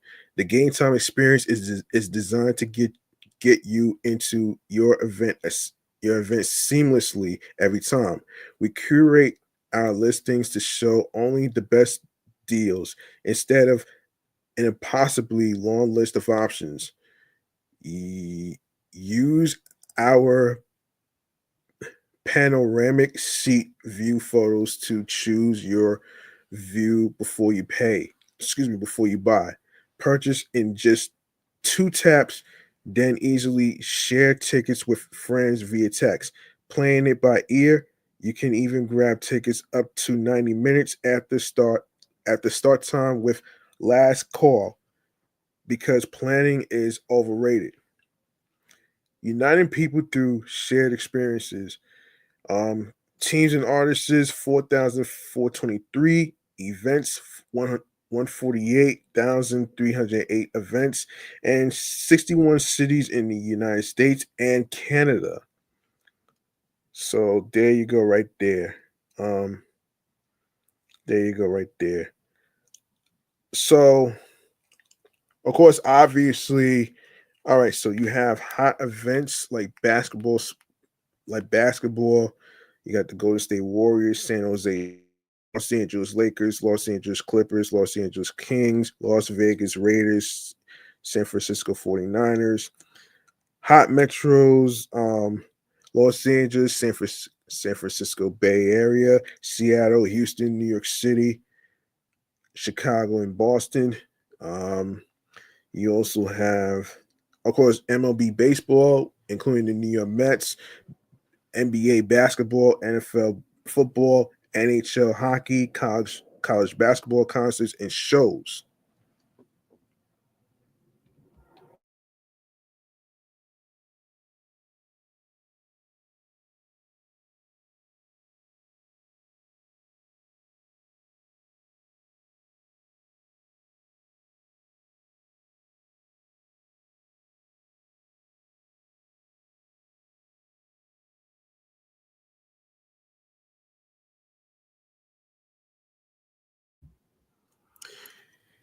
You know what I like about this Game Time app? As Ryan Finkelstein actually explained this, along with other podcasters, including Chris Schubert, is that it's easier to get your tickets ahead before you don't have to worry about being on long lines. You don't have to worry about being on long lines as far as like tickets and stuff. So it makes it easier for you. Now, like I'm a New Yorker right here, man, and there's a lot of events in New York, including like music events. Of course, there's sport events, including the New York Knicks, Brooklyn Nets, New York Yankees, of course, New Jersey Devils. They're a New Jersey team, and of course, obviously the New York Mets, which they play the Blue Jays at Citi Field tomorrow. I believe it's 3:10. I believe it's 3:10 p.m. Not 4:10 p.m. It's 3:10 p.m. Yes, 3:10 p.m. So, and I believe they are on. And I believe they are on. Hold on. Let me grab something.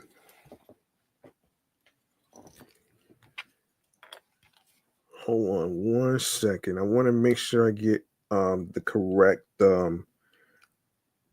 channel actually. So I want to get the correct channel real quick. Um.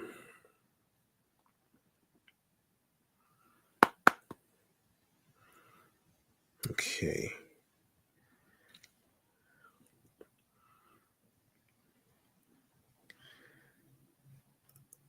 Okay. Yes, 3:10 p.m. on SNY. So there you go. Of course, check your local listings. If you're not from the East Coast, check your local listings. All right. SNY is the channel that the game's going to be on. All right.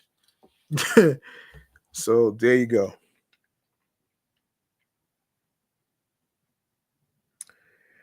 Yeah, so there's other sports that's in here. You got football, you got basketball, WrestleMania, um, and of course you even have the Brooklyn Cyclones. All that's everything. You just name it, man. So check out Game Time. You can download Game Time on your Android phones alongside with iPhones, iPads, Android tablets, all that great stuff right there, man. So there you go. There you go, man. And like I said,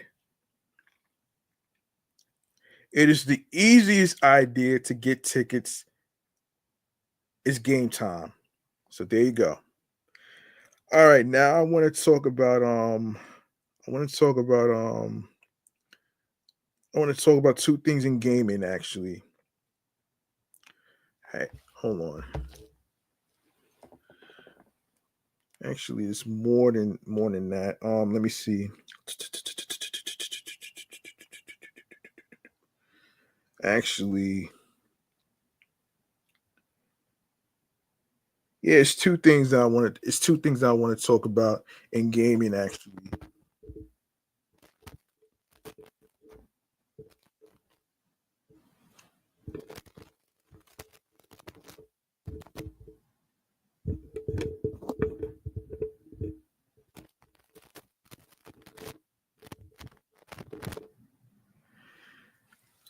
All right, sorry about that. I had to adjust my volume. All right, so yeah, I want to give you an update on the Nintendo Switch. I want to give you an update on that shit too. In terms of the release date and stuff. Um so we're gonna go into another segment right here, which is the video game entertainment room right here, right now. Um I want to actually get into this right here so I can actually make sure all you gamers out there that's actually waiting to get the Nintendo Switch 2. I want to actually inform y'all on the release date. And in case you wondering what the release date is, I am going to break that down for you in this segment right here, the video game entertainment room, after this plane pass.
All right, attention all gamers out there who play video games.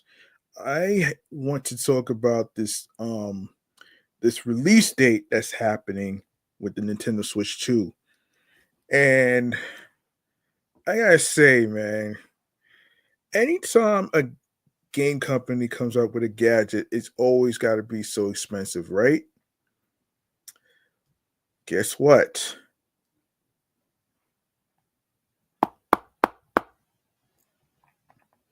Guess what's happening?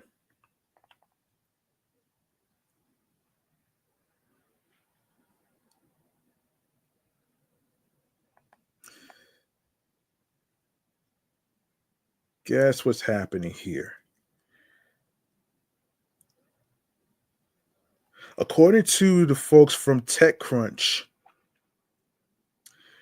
Nintendo unveiled new details on Wednesday about its hugely anticipated Nintendo Switch 2 gaming console, which will be the company's first new console since the Nintendo Switch was introduced in 2017.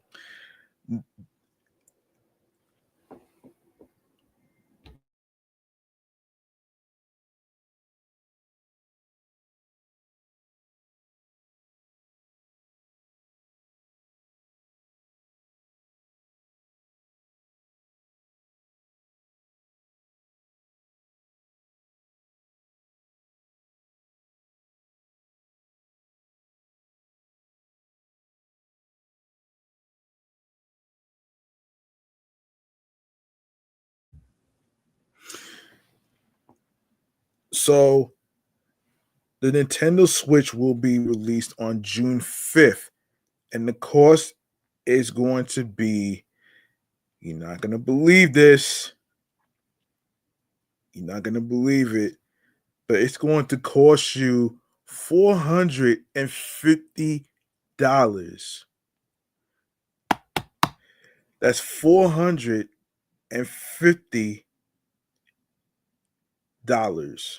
450. Wow.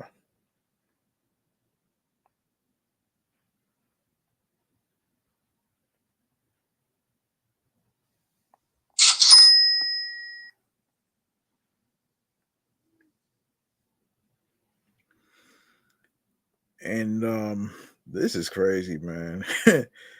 This is crazy. And now I don't know. Now I don't know if this is out of greed or is it just basically desperation. I don't know.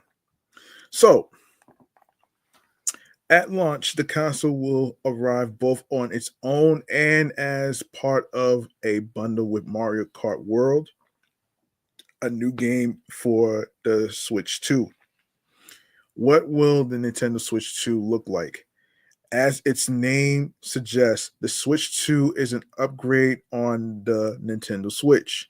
It builds upon the existing design of the Switch, which can be played both on the go and at home on a TV screen. The Switch 2 will be a larger console with a bigger screen. Though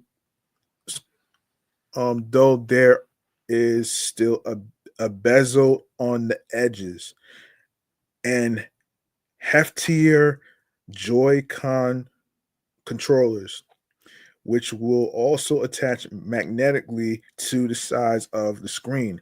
The device has a 1080p LCD screen that supports up to 120 FPS as well as HDR.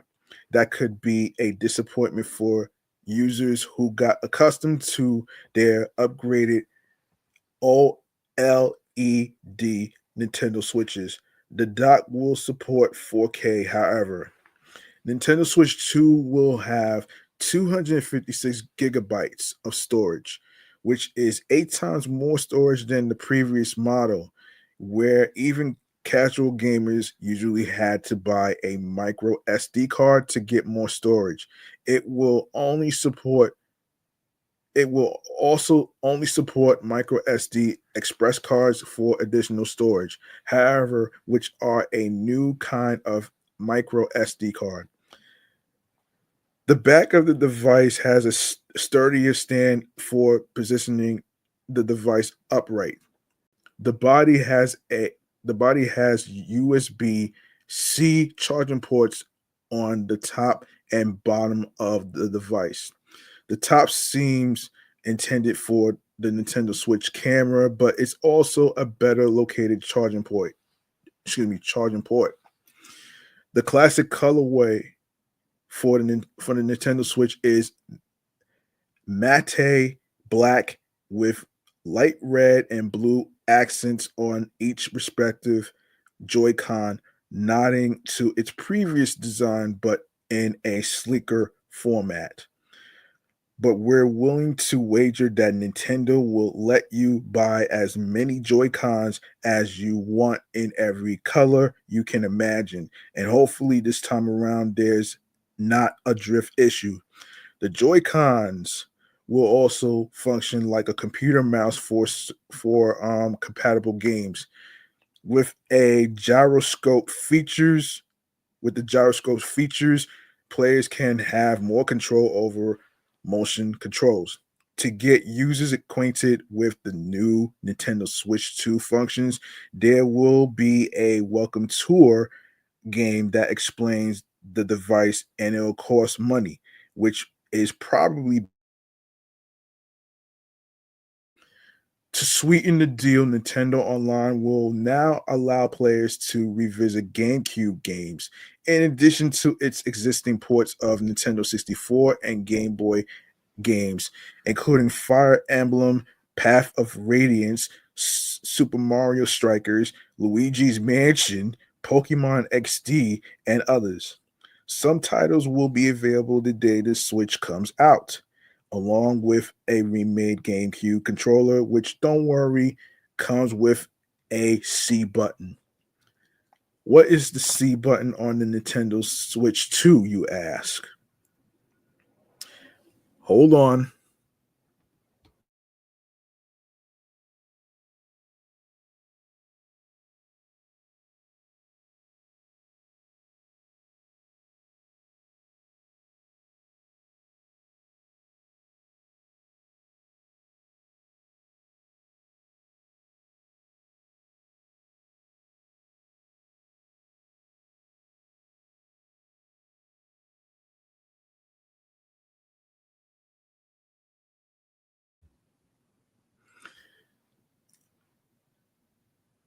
Many fans theorize about a C button that appears on the Joy-Cons, which Nintendo confirmed today to be Game Chat, a feature that allows you to communicate with friends while playing the game.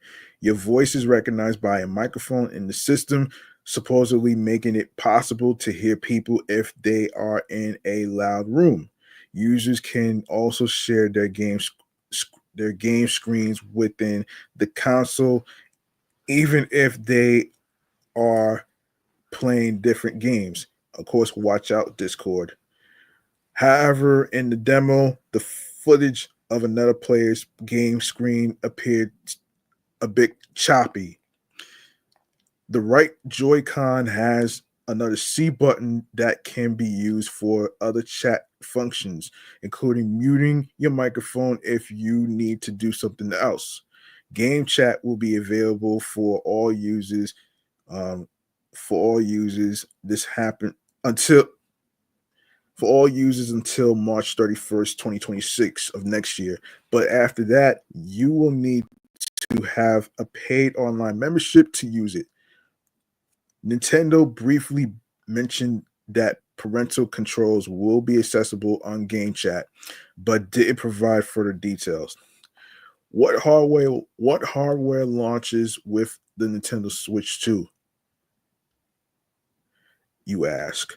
Nintendo announced the Nintendo Switch camera, which can attach to the console and and transpose your face on top of your game, perfect for game chat. Nintendo showed an example of the camera in which people play Mario Party together, and players' faces appear in speech bubbles next to their characters, showing their reactions to the games.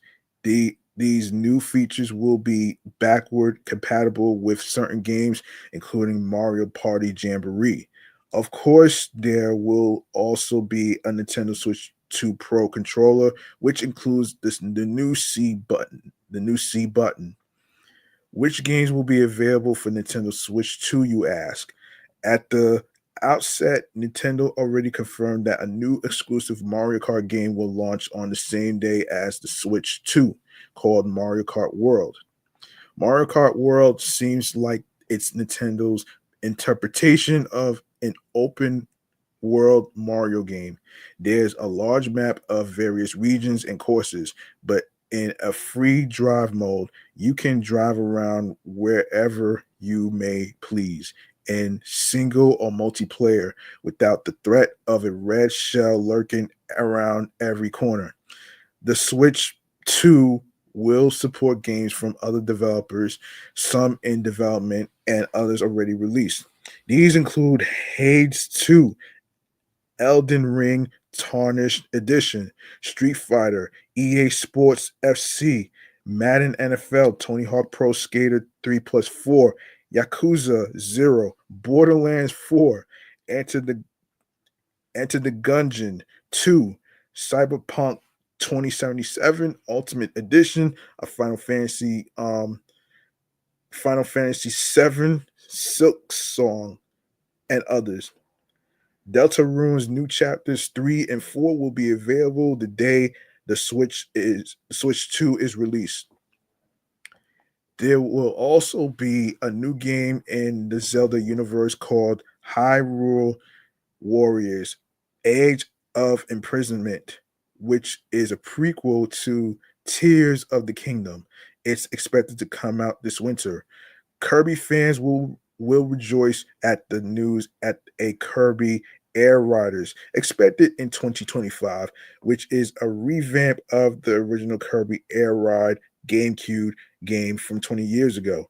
Donkey Kong Bonanza, a new Switch 2 game, will launch on July 17th, 2025.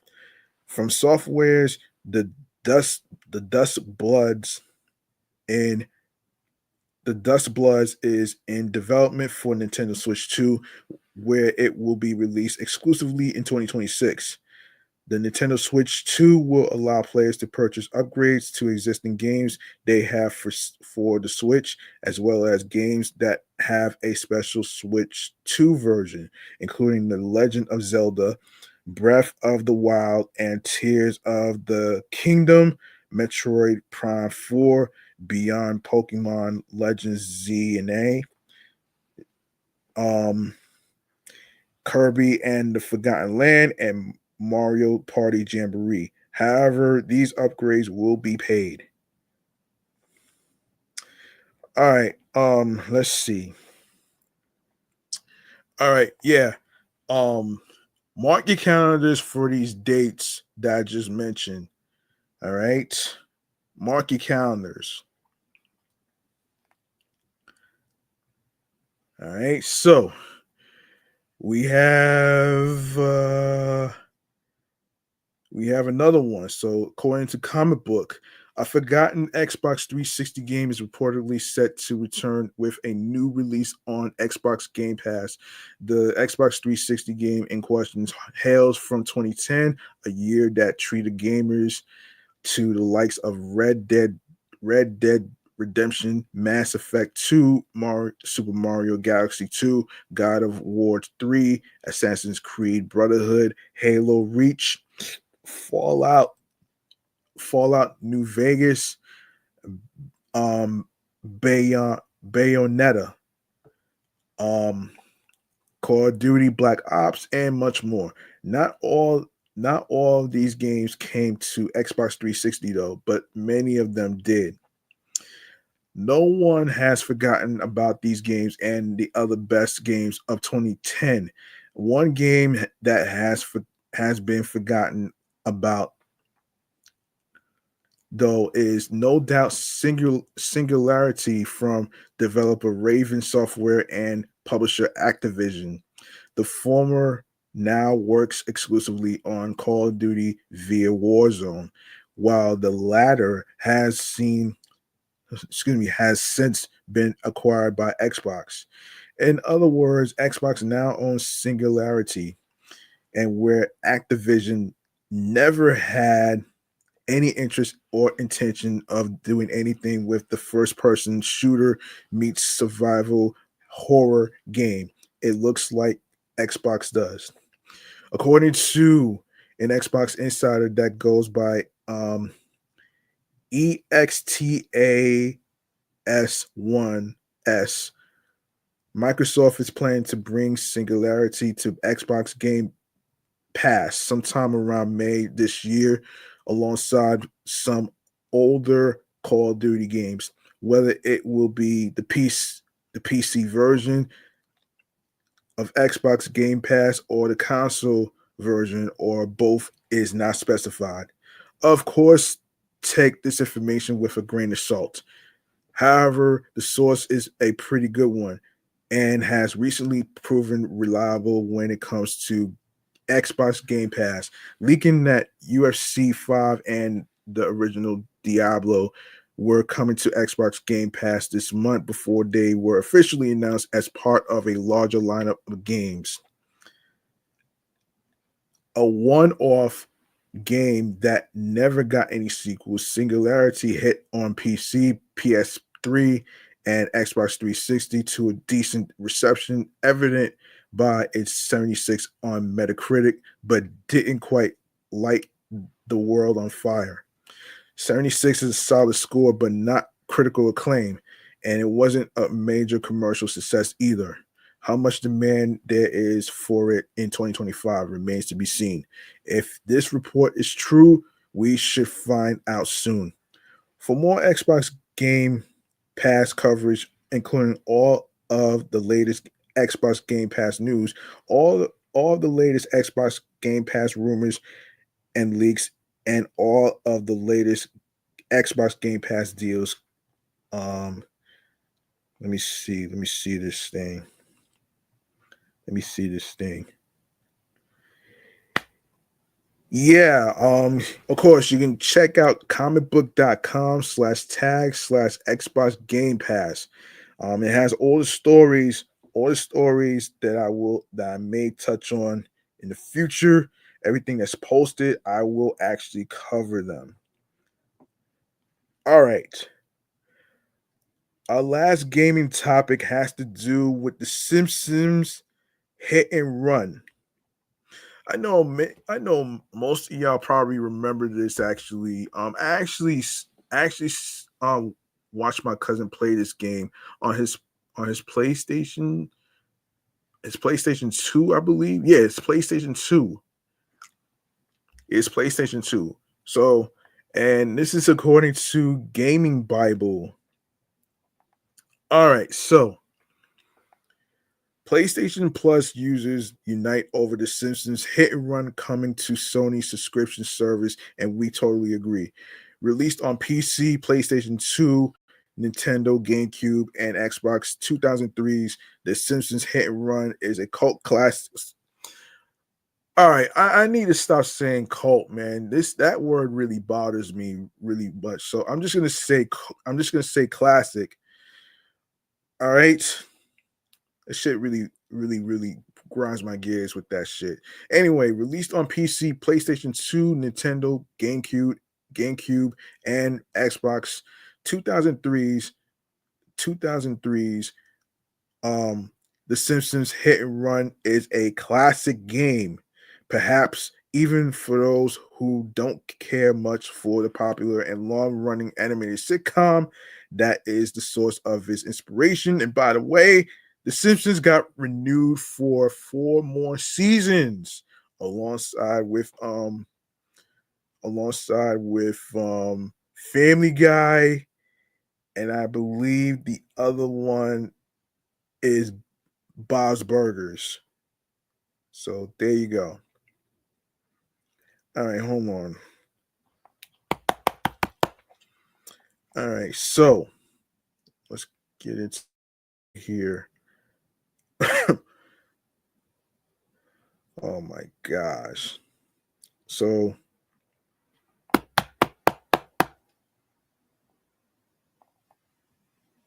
all right, so the Simpsons Hit and Run isn't a perfect game, not by a long stretch, as indicated by its score of 76 on Metacritic. However, there was something special about this game, which was considered to be a family friendly version of Grand Theft Auto at the time of its release. Hmm. Yeah, that part. All right, so the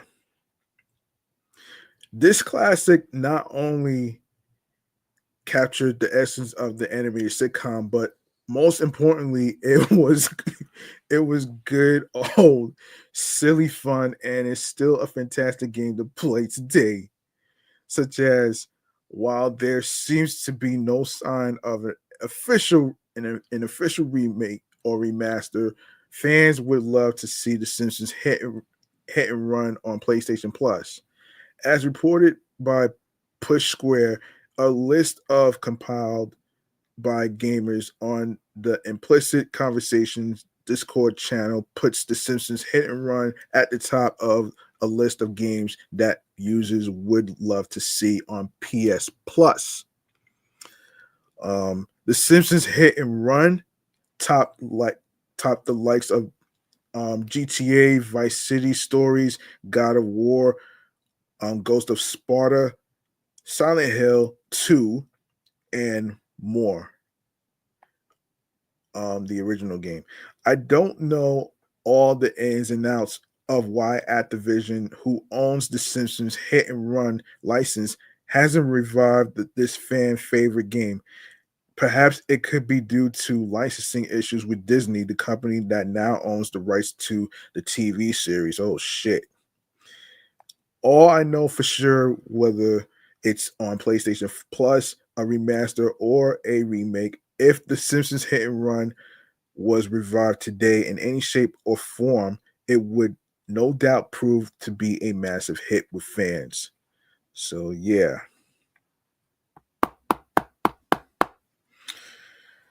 Yeah, that has to be It is a fun game though, man. I'm not gonna hold you. It is a fun game. I actually played it years ago, but I didn't do any missions though. I actually practice it. Actually, I only practiced doing it, so it's not really.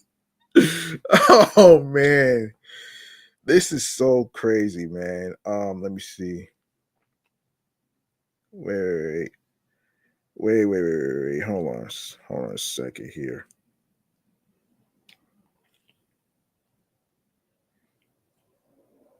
Wait.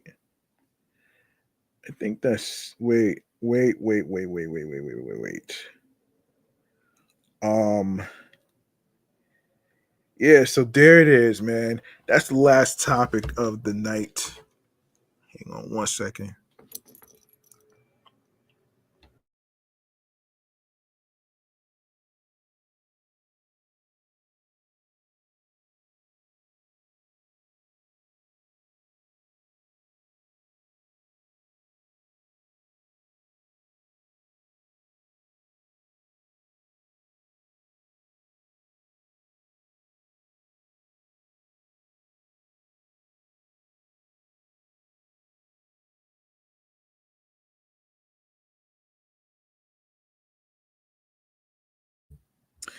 Yeah, that game was fucking fun, man. I'm not gonna hold you. That game was fucking fun though. And yeah, it's just hold on one second. Let me take care of this. So I could gather where you can listen to, you know, the episodes of the podcast. So I think I'm about to wrap up here, man. I'm gonna wrap up right here, right now. I'm about to wrap up right here with this segment right here. Hold on. I'm about to wrap up with this segment right here. Stream choices on the go. All right, let's do this. Stream choices on the go. Let's do this.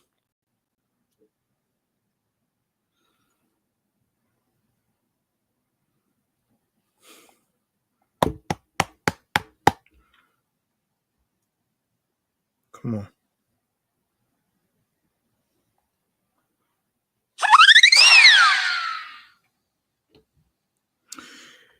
Yes, make sure you follow Off the Meat Rat Chainz New York Avenue podcast on Bluesky Social, Facebook, Threads, and alongside with Instagram, alongside with my other podcast shows that I do,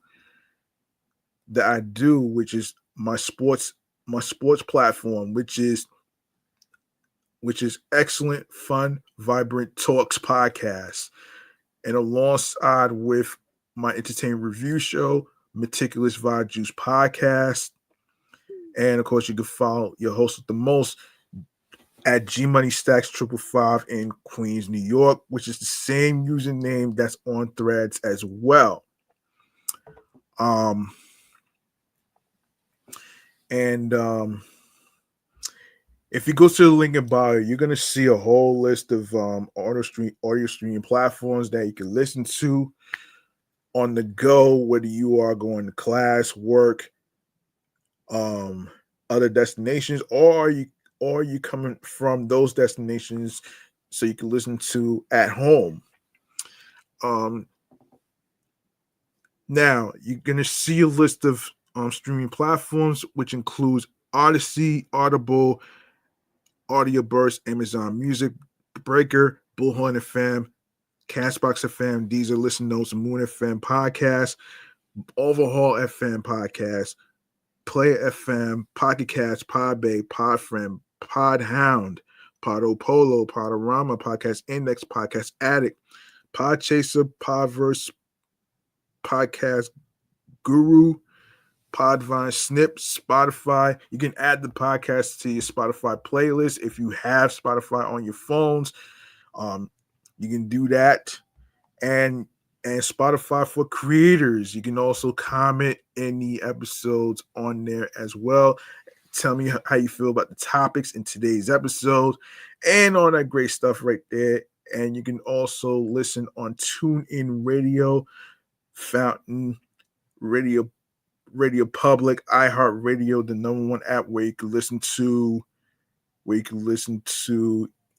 favorite music artists, such as R&B singers. It could be pop stars, your favorite rappers, your favorite hip hop artists, and of course radio stations and podcast episodes for free. You don't need a credit card or debit card to download iHeartRadio. All you need to do is go ahead and follow Off the Meat Rat Chainz New York Avenue podcast on iHeartRadio and streaming platforms that I just mentioned. And of course, and of course, and of course, do the same with the YouTube channel. Make sure you follow and subscribe to the YouTube channel G Money Stacks 555, and of course,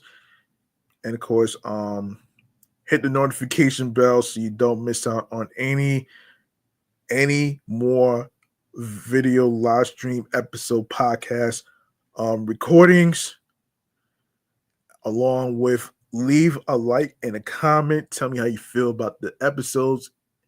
No, excuse me. Tell me how you feel about the topics in this episode.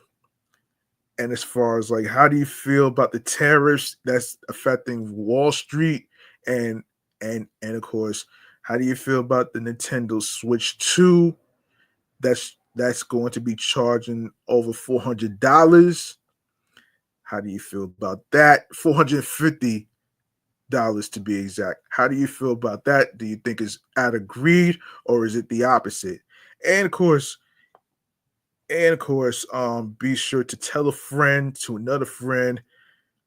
Spread the word. Word of mouth is important. You can download the episodes. You can also add the podcast to your playlist, including Spotify.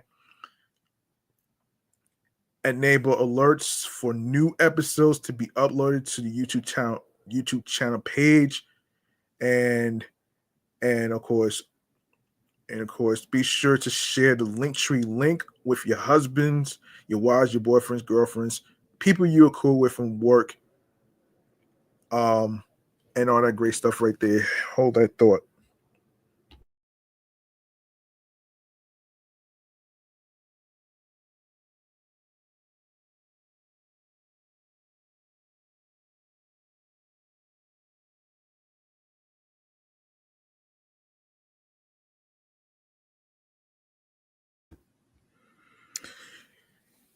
Yes, also be sure to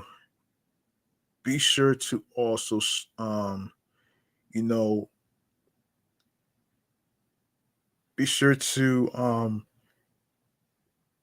turn on your notifications so you'll be notified on new episodes that's going to be dropping, which is Mondays, Wednesdays, and Fridays on every streaming platform, including YouTube.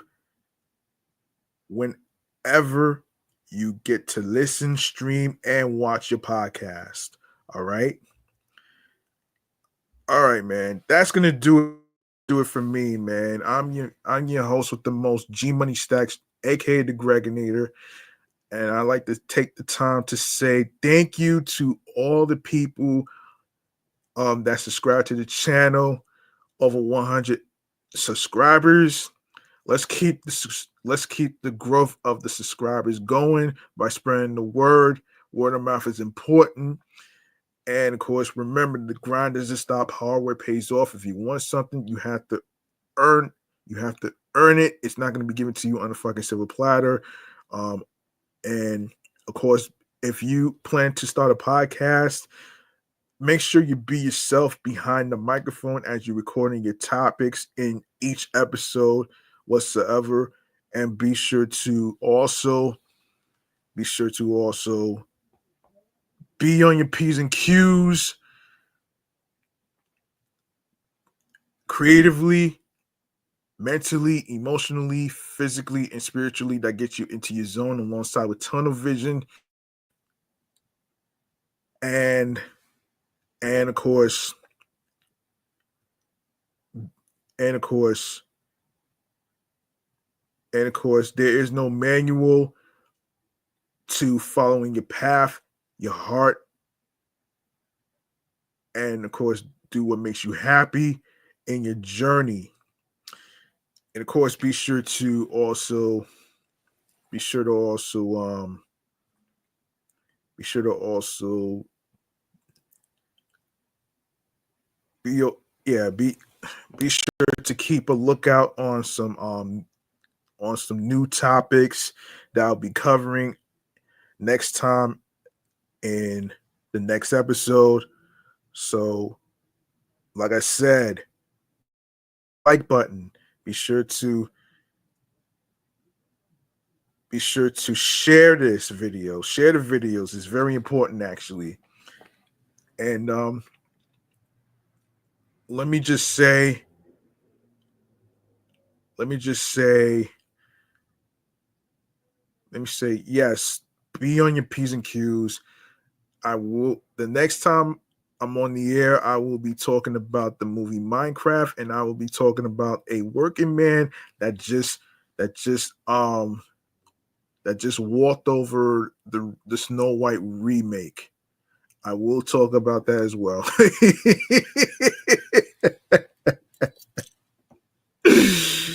Every fucking body on YouTube is actually shitting on this movie, man. And I'm not, that shit is so crazy to me, man. But anyway, man, I am going to actually I wanna actually make sure that I mention this actually. Yes. Like I said, man, be yourself, be on your P's and Q's, especially behind the microphone. And of course, you don't need a fancy recording studio to record your podcast episodes and stuff. All you need to do is have a laptop, microphone alongside with some headphones, some lighting like ring lights, LED lights, all that stuff, man. Any microphone of your choice. It could be a Yeti, it could be anything that catches your eye. All right. So, um, like I said, man, let's keep the subscribers growing. And I do apologize for not recording any episodes of my other podcast shows and stuff. It's I'm basically trying to shuffle the podcast recording schedule because of the Mets games that I have to watch. And like I previously said, be sure to tune in to the Blue Jays versus the New York Mets at Citi Field tomorrow at 3:10 p.m. on SNY. All right. Oh, let me mention this. Let me mention the Saturday. Let me mention the Saturday schedule for the New York Mets as well. Let me mention this shit. Let me mention this. All right. So the New York Mets. Okay. Saturday, April 5th, Toronto Blue Jays versus the New York Mets at 7:10 p.m. on SNY. Sunday, April 6th, Toronto Blue Jays versus the New York Mets, 1:10 p.m. on WPX 11. Check your local listings. And of course, the Miami Marlins are going to be at Citi Field as well, 7:10, Monday, Tuesday, 7:10, and Wednesday, 1:10 p.m. on SNY. And of course, next week, Thursday, they are off. And all that great stuff right there. So, there you go, man. All right, man. I'm out of here. Peace and one love. I'll see y'all next time, man. Please spread the word about this podcast, especially this YouTube channel. I'm trying to grow this channel as the best way I can push this content and new episodes, new videos, everything else. And of course, keep those notifications on for new topics, everything else, whether it's gaming and video game segments, NYC, transit, whether it's chatting on the jazz of topics that's trending, whether it's tech news, hip hop news, music news, you just name it, man. I'm covering all the bases though, man. All right, I'm out of here. Peace. Peace and one love, man. And I hope y'all enjoy yourselves in your weekend. And let's hope that this Mets game does not get rained out tomorrow and the weekend. All right. So if you plan on going to Citi Field, make sure you take a hoodie, an umbrella, and all that stuff in case it rains. All right.